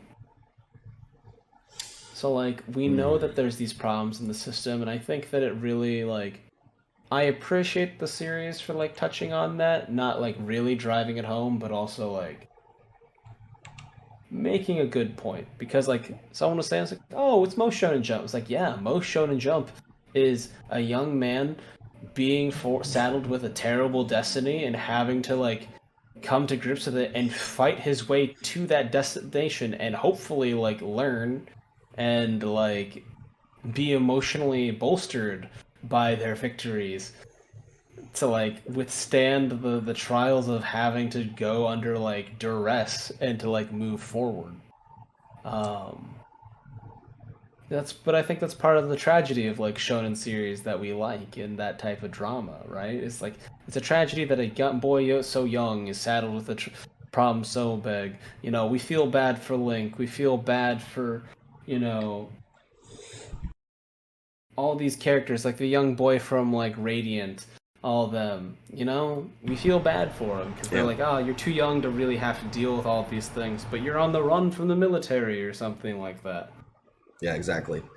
Oh, man, I think Horikoshi too. Also, this chapter just flexing his, artistic ability in terms of facial expressions on these manga characters. Like page 3, where we get just the perspective shots of like kind of a few different people's faces and in their reactions to this, because this is all still probably just happening within seconds, right? We get Best Genus, like the absolute shock and despair in his eyes.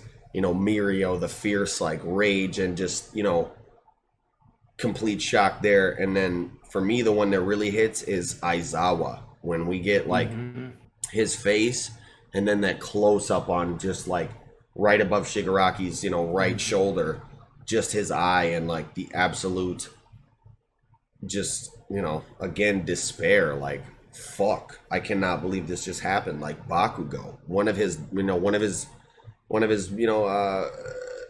beloved students that he's been culminating and raising and teaching this past, 2 years. So it's like, for Aizawa, this is probably just hitting so fucking hard. And you can totally feel that in his facial expressions and the art behind his eye. And I just, man, fucking Bakugo, man. I'm right there with him, seriously. I actually have a theory going on in here. So, on the spread of 2-3, you see Best Genus, he's over them, top of 3. His immediate thing is says no pulse, his heart is ravaged. And then you see his sleeves unswirling. His sleeves are disappearing. I think I saw some fan art on Twitter, and it was Best Genus weaving glowing threads in the shape of a heart. And I think that Best Genus will sacrifice like a leg or something to control the muscle fibers in his leg and replace it, like create an artificial heart for Bakugo. Damn, like Best Genus, you get some quirk evolution. Because he can control any fiber. It doesn't matter what it is. Best Genus? And he's the one that trained Bakugo, really invested in that kid's future. Him and Eraserhead were like, hey, you're a problem child, but like we want you to succeed. We want you to adjust to society. We need you. We have high expectations for you. We have high hopes, and we will do what we have to like make you a little less feral. Let's go. Best Genus. So like, and that isn't that just what the heart is? A lump of muscle fibers. I think that Best Genus can like control the fibers in his own body and like rebuild him a lung, like a heart. And Fiber Master. Oh my god, yes. That is literally the name of his quirk, bro. He goes through a quirk evolution here and learns to control muscle fibers, bro. That would be insane. And that's actually... He's covered in belts, too. He's got the tourniquet ready. That's actually insane. Holy fuck. Like, that's not very far-fetched in my mind. I really liked that piece. And I was like, that would be cool. That would be a really interesting thing. Because, like, you can lose your heart, but, like... brain activity is what's recorded for when you're actually dead, because people's hearts can stop but their brain's still alive, and they'll like try to get the heart pumping again and like save someone's life, and they're like, yeah, I died for a while. And then I met a guy, he survived a car crash. He said he died. And he's like, yeah, no, but my brain was still going. And that's the thing that like kept me alive, is like they managed to get all the rest of my shit like going, and my brain was like still ticking away. And dude's not as sharp as he used to be, but he's a living. People survive some wild shit. My uncle actually, Kiko's dad, was like severely beaten by the police at one point to the point where he had to get some like major surgeries done, and he got like a third of his fucking colon removed, and yeah, he died on the operating table like a couple times. They had to revive him, which is insane. Yeah. Might be a little personal. Very fragile. Sorry, Kiko, if that was a little too much information, but either way. The human body is surprisingly fragile, but like we survive so much shit. Yeah. Like as a human species, like we are built to be persistence predators, and like our big selling point is like we are one of the few species that isn't completely fucked if we lose a hand or a leg or anything or an eye. You know, we're able to like be smart and kind of work with it and work around those things. Yeah. Although there is some certain shit, like to a certain extent, I feel like, man, we can't work around it. We're teetering on the point of like, I don't know, should we be? I don't know. Like for me personally, there's things that I'm like, if this happens to me, don't just let me. You know what I'm saying? I don't know. Like if I get mauled by a fucking bear and I'm missing like 3/4 of my face and like he bit off my hands and shit, like I don't know, man, just let me go. I don't know. That's so fucked up to say. I'm sorry. Like, but that's a personal thing. I mean, I don't give a fuck if I'm ugly as shit. I'm gonna live. I want to live until it's not even just that you're know? ugly. It's just quality of life. Like, I got no hands. I can't even grab shit. Like, I gotta eat through a fucking straw. I can't even see. I'm blind because he mauled my eyes out, gored them out. Like, oh yeah. That's like a quality of life thing in my mind. Like, I don't know. I like if I'm paralyzed or whatever, I got to live in a wheelchair. Like, that's one thing, but like certain shit, like I said, is, you know, I'm like, I don't know. Until we got like full bionic capability, like. Nah, I'm limping across the finish line, man. That's me. I feel it. I feel it. Look mangled, dude. Because like. I've been hit by like a bunch of cars. Mm-hmm. As like I've been in car accidents like a ton, and it's just like I've come so close to like being just whooped beyond reason. And I'm like, I'm okay, and I'm like, you know what? I'll live. I'll figure it out. You know, take that, and appreciate it. But yes, to your point, as far as your point goes about, you know, the perseverance and the evolution of the human, you know. And our ability to adapt and survive and thrive. Yeah, we are the only animal that can do that, which is crazy. You know, that's wild. Yeah, the part that I really liked was Mirko, because on page 4 and 5, the grit. When you can see Shigaraki. On the first top right panel, when he says, "Who wants to be another present for Izuku Midoriya?" He pops off her arm. Tears it off, yeah. Tears it right off. And then you see her do kind of a crunch. And she's like curling up. And then she has Shigaraki's flesh in her mouth. Yeah, she's and she's biting like, you his tore finger. off my arm, I'm going to tear out my piece of flesh too. Doesn't matter if I have an arm. Like... They got the same energy as that dude from Hoshina in Elusive Samurai's unit. If you cut my head off, I'm going to bite your throat on the way to the ground, that kind of guy. Yeah. That's Mirko to a T. Just savage energy. Like, I'm going to fight to the last breath, whether I have to bite, claw, kick, fucking scrape, scream. Like, I don't give a fuck. Spit in your eye from the ground. Very Monty Python The Dark Knight, but like hard body as fuck, man. But yeah, man, I just like fuck, dude. What is the scene gonna look like when Midoriya shows up? And where the fuck is Buddy, man? We have not seen him since the dots. Like, what is going on with fucking Midoriya? Where's he at? What were those dots? Like, bro. What? Oh, man, if he pulls up and Bakugo's just dead as fuck on the ground, like, bro, what's he gonna... Oh, man. Fuck. I feel like that would be a good revival, because then... I want to see what that looks like.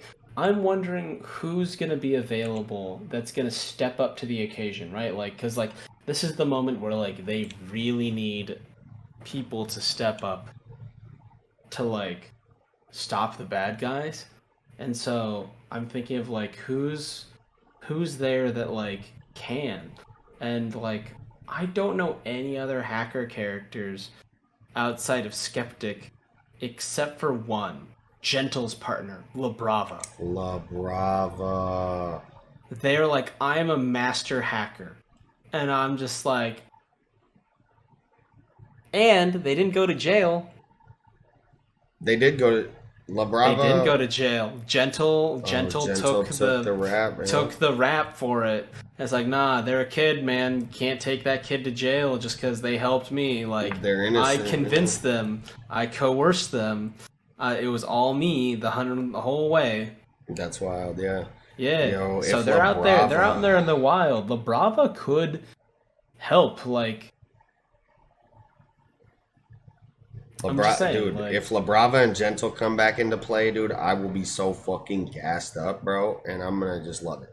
So, you brought Skeptic up, and this is crazy because he is hacking into the transportation grid of the segments of UA, and it looks like he's moving the one with the kids in it, based on what we see on the paneling. Right? No, I think what he's doing is he used this satellite for the main company. He hijacked that, used that satellite to get into access through the, like, Sky Vault, and then through that accessing the UA whole compartments. That's what I'm saying. He's hacked into, like, the transportation grid for all the compartments of UA. And it looks like, you know, from what we see, like, he's on the screens, whatever, he's talking his shit, he's giving his monologue, and then we see the panel of the shaft with one moving, and then it's like the, you know, the sounds inside the room, and it's this one with the kids here in it, you know, with Shoto's family and all these like school children and shit that are like, oh, we've got 5 weenies on our side or whatever, and then we get the 2 people in the back behind Todoroki's sister that are on the phones, like, with the ominous look on their face, like, oh shit. Yeah, those are sleeper agents, man. Those are definitely infiltrated units from the Paranormal Liberation Front. Either that or, like, hero people who are on our side that are in touch with, you know, somebody that's saying, like, yo, the system's been hacked. Like, we don't know where you're moving. One of those two. Either people on the opposite side that are like, you know what I'm saying, execute Order 66 type shit, or people that are on our side that just got word that, like, the system's been hacked, they're bringing y'all who the fuck knows where. Oh, no. I mean, look at that pallor off the guy on 11. He does not look like a good guy. The girl looks steely at best. Like, cool at best. Very steely. I think that they are, like, minions of the Paranormal Liberation Front. They are getting the go order from Skeptic. And Skeptic is basically bringing all the, like, shoved away parts of UA, drawing them up through the subterranean root system of railways that they've made, bring them to a single place, and just causing a massacre. Yo. Either that, holy fuck, or something else just popped into my head. Just reading Skeptic's monologue again, how at the end he says, all for one, go do as you please, as will I. The dregs of the old order mustn't survive the revolution. Yeah, he's talking about the children here, like the dregs, you know, whatever. Mm-hmm. And I'm wondering if he's not transporting this thing to all for one, so that he can just start harvesting these kids' quirks. And he's now got like a legion of new quirks that he's got at his disposal. And they're all OD quirks because, you know, back in the little mini arc that we got from, like, you know, Bakugo, Shoto, and the one other person, or no, it was just them two, I think. that, it was you the know, provisional test license. yeah, because they failed it and they had to do the extra shit afterwards. So they had to go work with these children, and it was like it was stated back then that like these kids' quirks are fucking OD because, like you said, they're kind of fourth generation, whatever. Their quirks are evolving and evolving because they're getting, you know, more and more mixed with other quirks and becoming more and more powerful. So we already know these kids' quirks are like OD. You know what I'm saying? Or can be at least, you know, will be in the future. So if All For One gets access to these, if these kids just get kind of fed right to him and he just steals all their quirks real quick, he's going to have like a whole legion of new OD ass quirks, you know, at his disposal. So that could be another crazy avenue That's another one, because like I was just thinking of concentrating all those kids so that they can be taken out. And, like, the people that clung to Yue, right, clung to the old teachings of the way of life that they're holding on to. They're like, no, you wanted protection from these guys? No, we need to get rid of those guys, and we're going to get rid of you, too, for, like, siding with them. Yeah. Like, it's like a political purge of just anybody they view as an enemy. The part that I was thinking about was, like, I kind of want to see these kids use their quirks violently. To like reinforce that like it's a violent world and that's what forces children to be violent, right? Yeah. If you make a peaceful world, there's no reason for kids to be violent or to use force on each other, but this is the reality that they're making.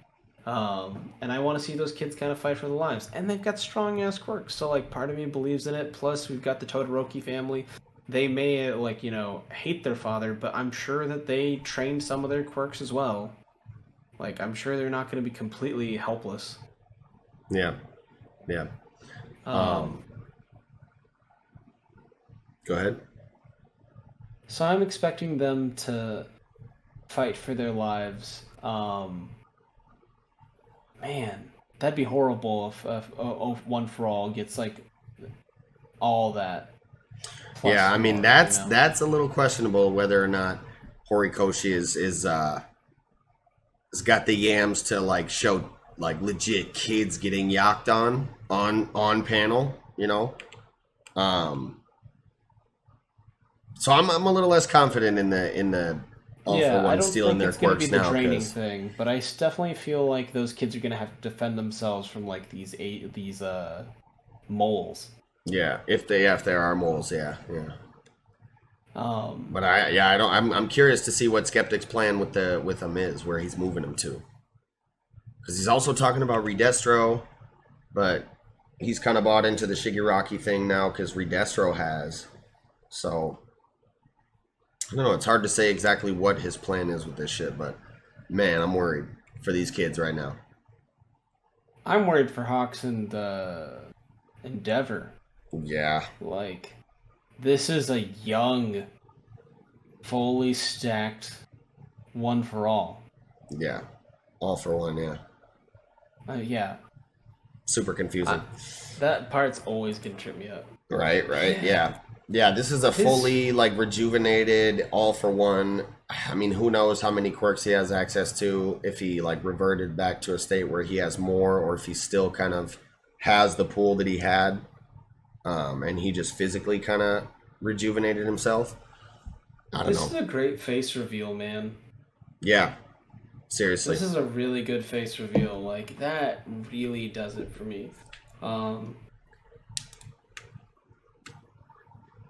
I don't know what I expected for All For One's original face. I'm not disappointed, though. You know what I mean? Mm-hmm. Like, he does look like a callous asshole. Mm-hmm. I saw theories recently that was saying that, I mean, and this is kind of a running theory, but it's kind of a little more detailed than ones I've heard in the past. Like, I've heard, you know, oh, Deku is, you know, All For One is Deku's dad or whatever. But I saw recently that Deku's dad's body is the vessel that All For One is currently, you know, occupying right now. So I was thinking that could be interesting, but I don't know. I don't like to buy into too many theories I see on the internet. But that was definitely an interesting one, and I have always been really curious about Deku's dad, and I feel like, you know, he might come into play at some point, although Shonen logic would dictate that he, you know, he could not. just as well. But, you know, a lot of times dads come into play in one way or the other. So I'm still waiting on that plot line, which could never come. And if it doesn't, that's not going to hurt the story at all, in my opinion. But it definitely could. It's still a hanging plot thread that could be there. So I'm just very curious. I'm just but either way, curious of like the part that I'm most curious about is who's gonna stop this like rejuvenated, rewound All for One, because it does not look good. They were struggling with the old school dude with the life support helm. For real, like Endeavor's fucked up. Hawks is severely nerfed and also fucked up. And they're the biggest hitters they got on the scene, so. Yeah, like Tokoyami maybe, but like I don't know. It's All for One. It's All for One. There's a combat experience There's gap just such a that lack. is longer than the Great Wall of China. Like, yeah. There's just such a gap in just experience and combat proficiency and yeah. that's the biggest. That's the scary one for me. Like Shigaraki, very scary. Like we know Deku's pulling up. Also very scary. Yeah. Just as scary, arguably. Yeah, you know? Just as scary. And it's like, yeah, Just we in a know different Deku. way. We know Deku's pulling up on,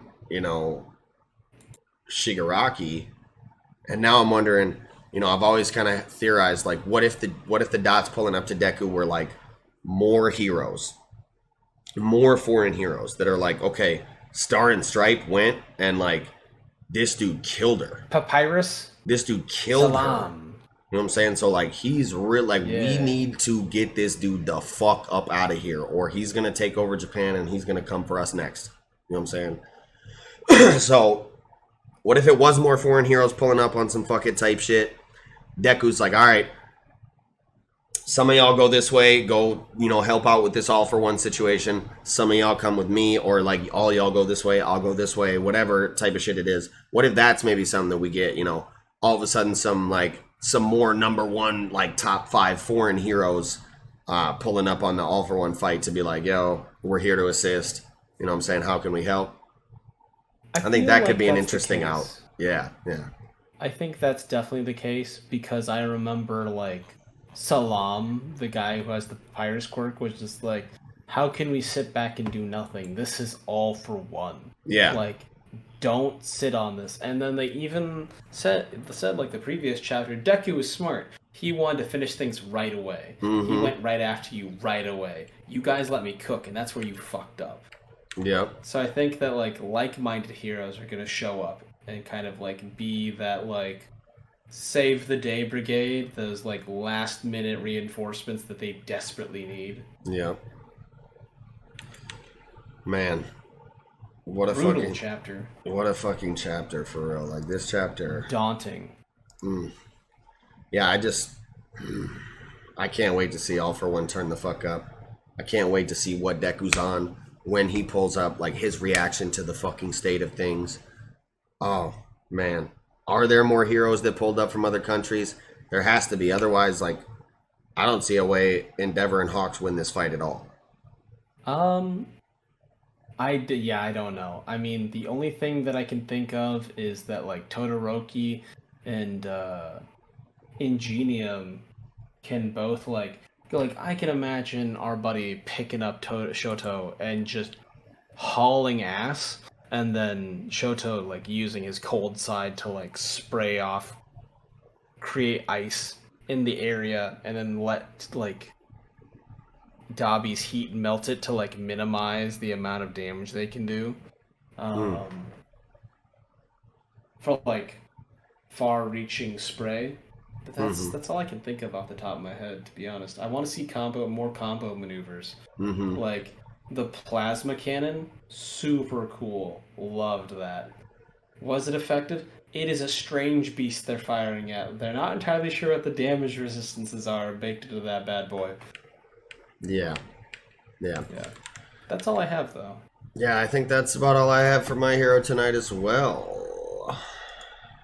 All right. Well, with that, I think we can go ahead and get into the final chapter of the night, the Piece de Resistance, chapter 1057 of One Piece.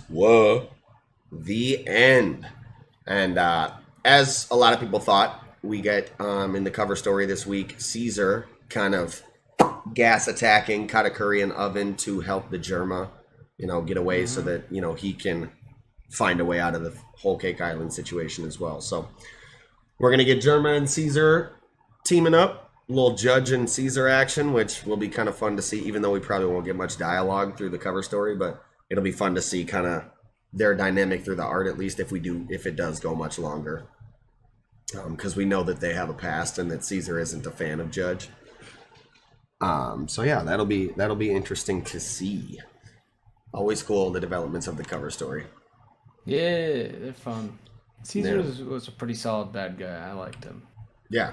Caesar, he was a scumbag, but he was a solid, antagonist and villain for sure in that aspect as well. And he had one of the most annoying but also great laughs in One Piece history. Fucking shoot.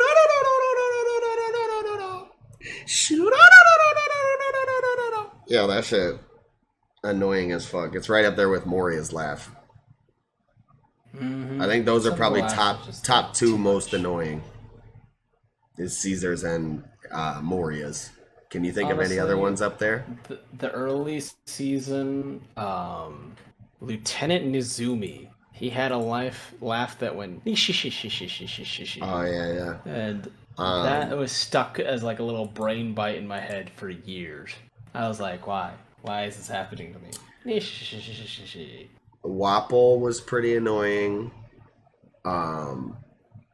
Foxy is another one. Foxy's another one. Top 4 most annoying laughs. I don't know. Maybe Big Mom, kind of. Just in the anime. I love it at times, though. And at times I hate it. Her laugh. I like it when she's more serious and menacing with it. Like, that shit is fire. But when she's like, more jovial and high-pitched with it, I don't know. That's when I don't really like it in the anime. But sorry, go ahead.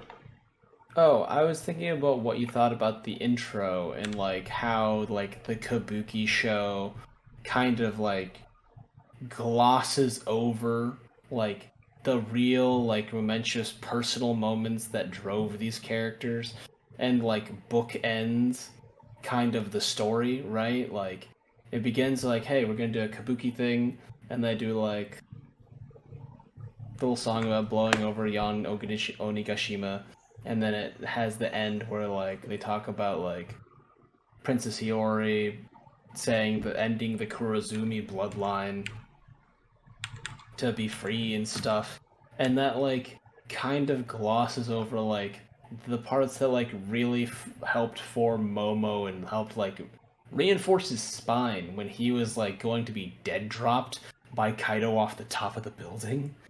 Like, yeah, you gotta be a gutsy ass 11-year-old, Yeah. I thought the Kabuki show was fire, and like just them kind of telling these children, like, look, you guys have been kind of born into this system, and you've been indoctrinated with this kind of false perception of what really went down, and the true face of the people that were running the system that you've been living in. This is how you've been lied to. This is the story of the people, that fought to make, this a reality and what actually went down behind these events.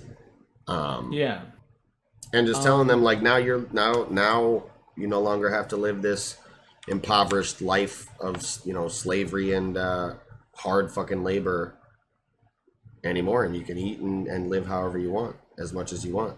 So I definitely love the Kabuki show, and I love that's just the continuance of that vibe. We've gotten that kind of Kabuki act end theme to all of the parts in Wano, so it definitely tracks in terms of like this being the ending chapter of the arc for them to kind of sum it up and wrap it up in that way. So I definitely love it. I really do too. I think about how this guy was the teacher as well, so like they're bringing kids to these things and like rapidly teaching them all through this like oral history and presentation. And it talks about like how bards and stuff were basically a form of education for those who didn't have the means for that to Yeah. like know about the world. Like, right? Like Greek plays were designed to like make commentary on Greek society at the time. Yep. And I really appreciate the idea of theater as a form of news, and that these people, through their show, are telling history. And history is written by the winners. It's just like, hey, there's little layers in how that like society perpetuates information and stuff, and like that part of the interplay is like, I see how those interlock, and for me that's really satisfying to see. I think that the play is like a perfect medium to kind of explore that, especially in like a low technology setting that is Wano. Yeah. Yeah. Yeah. So how do you feel about the whole Yamato situation? Oh, the fact that they said no. Yeah, But the like, fact that they're I not going to be coming. I thought it was interesting because it shows how Luffy is different than, say, Gold Roger. Gold Roger denied people outright, whereas Luffy is like, if you ever like say you want to be part of the you guys, you're part of the crew. We fought with each other. You're homies. Like this Wano stuff, we bonded. You're comrades in arms. You're brothers to me. Um, so if you ever are down, we'll come pick you up. But you got to be strong, okay? Like I like that. It was like, hey man, we're not saying you can't do it. We're just saying, as weak as you are now, it's not worth it. Like where we're going. Yeah. So like, I like the open invite. It's a nice contrast to Gold Roger, but also like I think it's a kinder gesture than say straight up saying no, get off my crew. Like, and I Yeah. think that Yamato.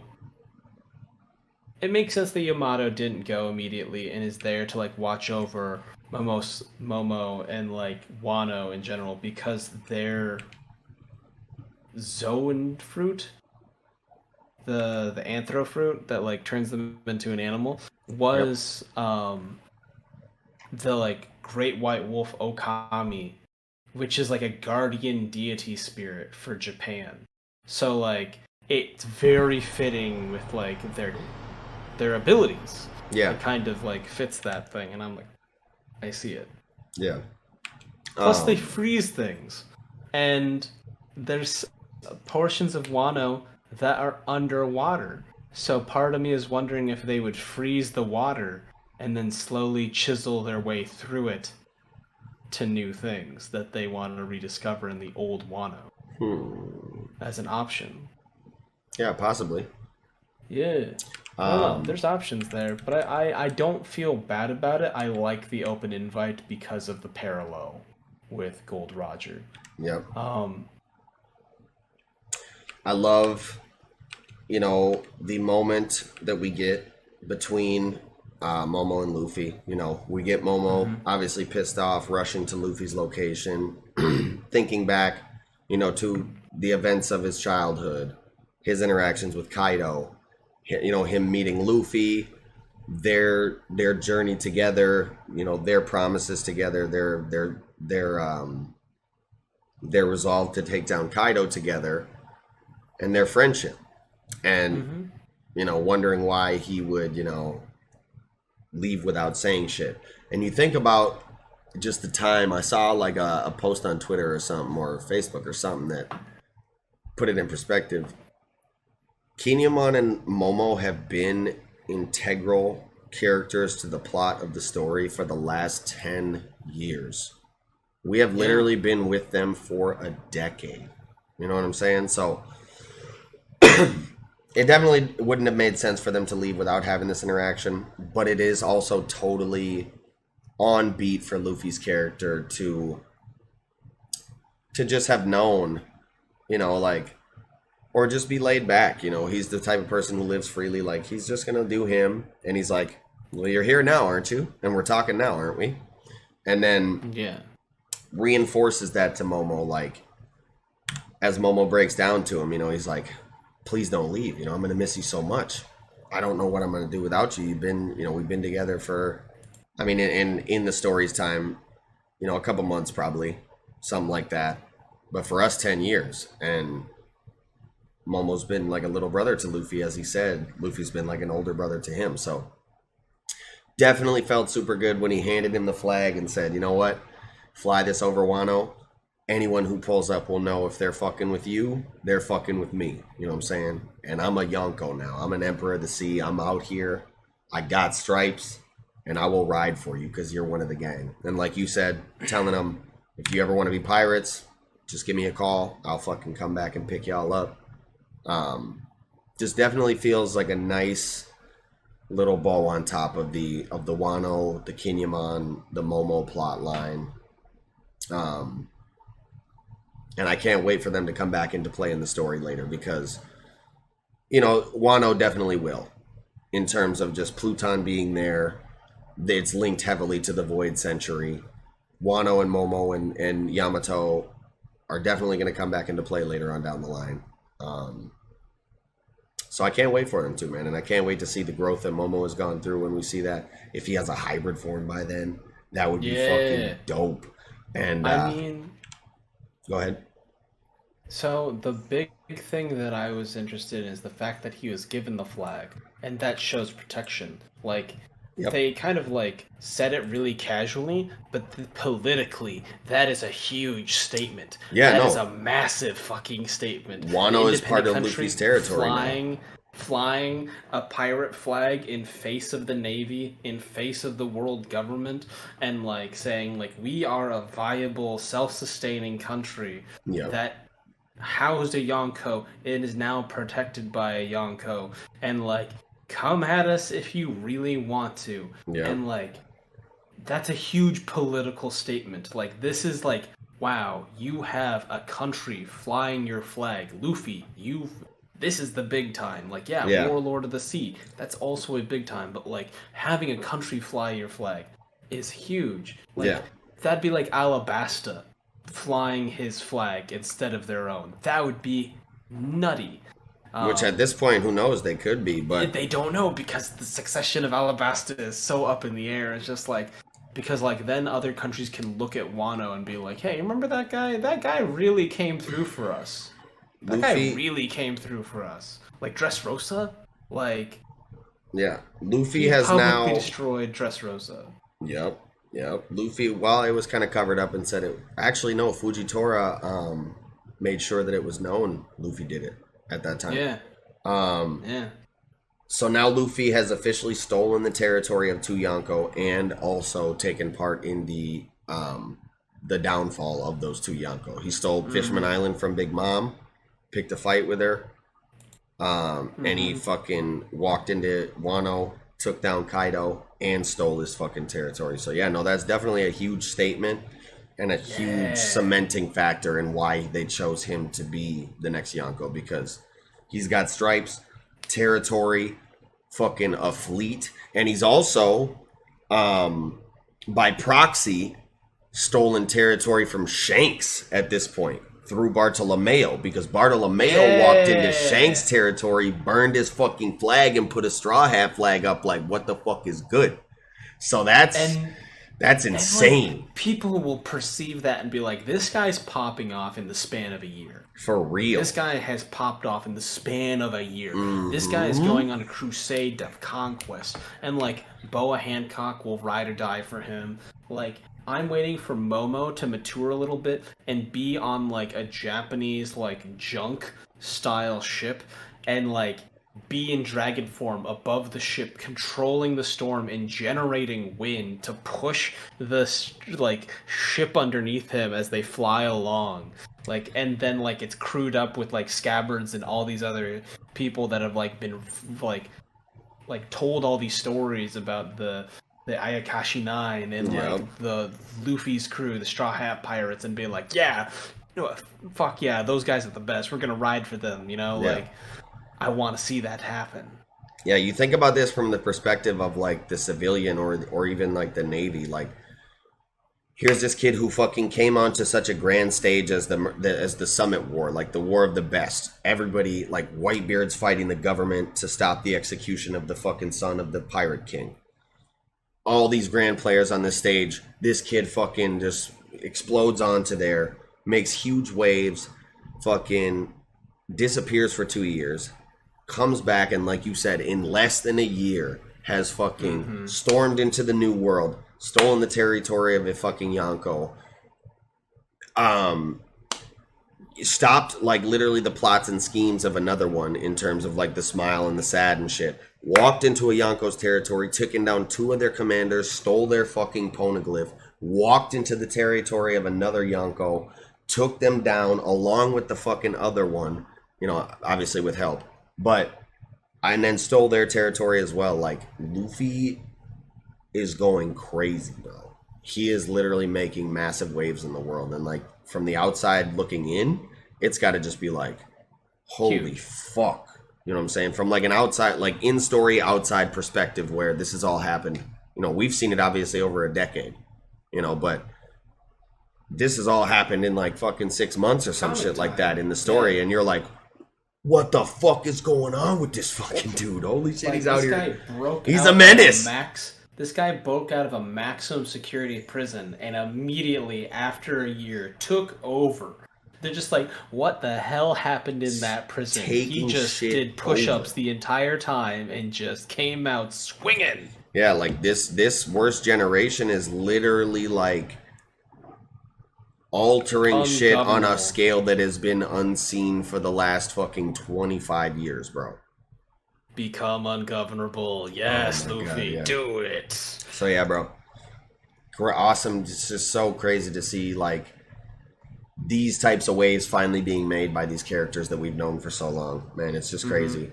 And loving the dynamic now between Kid, Law, and Luffy, where they are truly starting to feel kind of like rivals now. And I really do hope that we see, next time we see Kid and Law, I hope that we see massive like growth from them in terms of like hockey, you know, because Kid now has seen a glimpse of this kind of higher tier of how Oshukuno, you know, conquers hockey, where you can coat yourself in it and use Rio. And so I hope just next time we see, because that's been in the back of my mind, like, man, they're in this rival type of role, but like Kid really doesn't have Conqueror's hockey, you know, mastery to the level of Luffy yet. So can he really? Because like Luffy hits him with Rio and he's out of there. But you know, I'm confident he'll get that growth. And Law, obviously, he has the OP fucking devil fruit, and he can kind of use his own methods to mimic Rio and surpass those durability levels and stuff. So I just really I can't wait for the next time we see them and the growth that we see in them next time. So, and funny as fuck, obviously, where Kid's talking shit like, yeah, go ahead and take the port down, pussies, you know, and they're like, huh? We're taking the waterfall, let's go. And then, you know, typical, you know, panel where we get the we're gonna die, you know, from the crew. So that was fucking hilarious. Great moment. And then macho. I love it. He's such an instigator. He's been doing that the entire time I've seen him as a character. Right, yeah. Love that vibe. And then we get the kind of the ending of the chapter, where they tell the story of the final culmination where Hiyori, you know, burns Orochi to death, proclaiming that Kurozumi was born to burn just as Odin was born to boil. Fire ass ending. And then this bit of narration at the end slapped so fucking hard for me, where, and I can already hear this in the anime and I just can't wait for it. This has been the saga of mighty samurai regaining their lost glory to shine as before. That's all the time we have today. While our ways might part for now, may our paths cross again someday, somewhere. The end. Ba-bang. Like, yo. Cool. Oh. Yo! Dude, I cannot. Dude, Such a fire ending, bro. It's gonna be good. Such a fucking fire ending to the arc. And I know a lot of people feel like, you know, there was a lot of plot lines that were left, you know, not tied up. But, you know, I feel like a lot of that is just like headcanon, man. Like that. Yeah, that's war, man. Chaos like, reigns. Like, it's, yeah, I mean, I don't know. People are like, oh, Zoro didn't visit Ryuma's grave, da da da. Like these other, this part, that part. Like, they can flash back to it. We like, got, you know, we got all the necessary information, you know, in my opinion. And it, you know, maybe some of those plot lines can be revisited later. But I don't know, man. This is just a classic case, I feel, of people getting so tied up and invested in how they feel things should go that, like, you know, the true beauty of the story is lost on them at this point, which is sad for me to see. And it's a huge reason why, like, I try and stay as uninvested in my theories and shit as possible. Like, I speculate on how things could go. I spitball. I come up with these these theories and these speculations, but at the end of the day, man, I'm the way I want One Piece to end is how Oda envisions it ending. That's how I, like, when people ask me, like, how do you want One Piece to end? I've literally said, like, how the author wants it to end. Yeah. How he envisions it ending. How he has imagined it ending. Because that's that is the true and most pure ending to One Piece. And I'm not going to, like, spoil that with, like, oh, I think this should happen, or, like, oh, this has been set up. Like, the story, I want it to end how Oda wants it to end, because that's the most pure ending in my mind. So, I don't know. Well, I feel like an author that, like, tries to, like, pander to the cater, viewers. Like, those like, only, like, you're only gonna satisfy so many people, and, like, your heart won't be in it. You know what I mean? It'll be focused on, you know, catering to an audience. So, like, that particular subsection of your audience is gonna be thrilled, but the rest of it's gonna be like, where's the heart, man? Like, as long as, like, they're, like, if the author's happy with it, I know that they're gonna put their all into that dream that they want to see happen, and I think that's the most important thing. Yeah, I agree. Yeah, I mean, his passion and his heart and his storytelling is what has brought One Piece to the point that it is at now. At the end of the day, that's the bottom line. And so, like you said, if he tries to cater to fans and their theories on what's going to happen and this and that and the third, like, that passion and that heart is lost, in my opinion. And I just want him to end it in the way he sees fit and the way he imagined. Yeah. Because I know I am one that believes, you know, he's known how this shit was going to end since the beginning, and he's known most of these, like, major plot points from way back. You know, I mean, we've seen points of foreshadowing and examples and evidence of it.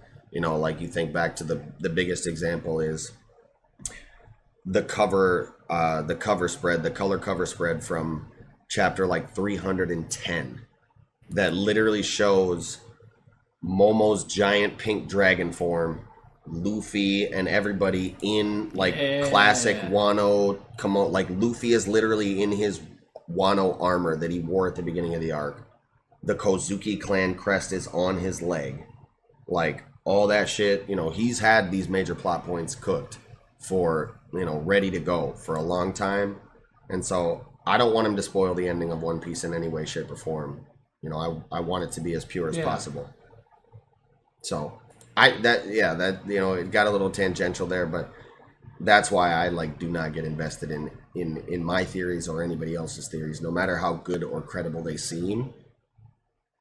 I want Oda to do it how he wants to and how he visioned. I totally feel that. Yeah. I mean, you even touched on, like, Kid and stuff, and, like, Bartolomeo and, like, the flags and all stuff. I got nothing. Like, I love how, like, we get to see the play-by-play moments that, like, really taught Momo how to, like, be the person he needed to be. These are moments, that, like, this is, like, you think back to Luffy and Shanks. This is that same dynamic. These are moments that literally have shaped Momo's ideal on the person that he should be. Like, he has learned through Luffy, and it kind of shaped his vision of a man and how he should be as a person. And, you know, there's, in my opinion, there's no better example. I think Luffy, you know, Luffy's an incredible person, an incredible character. I mean, in some aspects, you could argue he's kind of a shitty person, but at the end of the day, he's just a person. Like, if you're not going to help yourself, I'm not going to help you, and I don't give a fuck about you, because I'm a person who lives freely and believes that everybody should live as freely as they possibly can and do as much as they can to pursue their dreams. And if you're not going to do that, I can't help you. I can't be responsible for you. Yeah. So, you know, he's like, I'm just doing my thing. So yeah, like that definitely smacked, you know, Momo looking back at these moments that have shaped his ideals, you know. Super fucking fire. And it was also hilarious where Kinemon, where did he fucking say it? On page 6, he's like, You are now the true shogun of the Wano, Lord Momonosuke. If Luffy does not watch his words, I may have no choice but to cut him down. Like, alright, bro, chill the fuck out. Good fucking luck, bro. You'll get your ass gumu no fucking bapped. Like, get the fuck down. Chill the fuck back. He's so hot-headed. Like, you ain't, yo, bro, you couldn't even beat, like, I don't know, like, actually, now that I think of it, like, he's bodying most of the people on the crew. Like, but Sanji and Zoro and Luffy, really. Probably Jinbei is where he's running into a hard stop. But for anything Jinbei down, I mean, I don't know, man. He just, I mean, he could, I just feel like the team's so competent that, like, it's just Kinemon being a hothead, like, yeah. I mean, he's just talking classic shit, Bushido bravado. Yeah. Oh. Yeah. I may have no choice but to cut him down. Like, we all know he's talking. It's jokes. Like, you ain't doing shit. But no, it's funny. I was thinking he actually is, you know, pretty much, I would say, commander level. You know, as controversial as that might be. Like, we've seen him kind of, you know. It's hard for me to gauge. He's a Jack level person, probably. Like Inuarashi, Nekomamushi. They're all kind of at that low commander level, I'd say, you know. Which is why I was saying that, you know, they're kind of that, you know, Jinbei, Zoro, Sanji, like, that's where they kind of hit the hard stop. If Kinemon is, like, in a protective, like, position equal to, like, Yamato, I'm like, yeah, that's fair. Yamato's the stronger of the two of them, but I feel like Kinemon's no slouch for sure. No, Kinemon is not any slouch for sure. He's cut Kaido's fire and done all kinds of crazy shit, so. I don't think he's cut Kaido's fire, but he has cut fire, and he's the person that Zoro stole the fire cutting ability from, that in turn cut Kaido's fire. So he's no slouch. Yeah. That's for damn sure. But I just thought that moment was hilarious, and obviously just the interactions between Luffy and Momo in general were also hilarious. And while Momo's like tackling fucking Luffy, like, Luffy, you son of a bitch. Yamato's like, Luffy! Like, trying to hug him and is hype as fuck to see him again. You know what I'm saying? I love the turn page where he just breaks down. And they're like, yeah, we know deep down you're a fucking kid. Yeah. He's 8 years old still, mentally, which is insane. He's got a lot of growing to do, but I can't wait to see his growth the next time we see him. It's going to be insane. But yeah, Good sesh. Other than that, I think that about does it for One Piece. Shit, yeah, well, that'll do it for this chapter of One Piece, and that will do it for this episode of the Project Manga Podcast. Thank you all so much for watching. If you did, be sure to slap a like on this video if you enjoyed it. Subscribe to the channel for more fire-ass weekly content, like we said.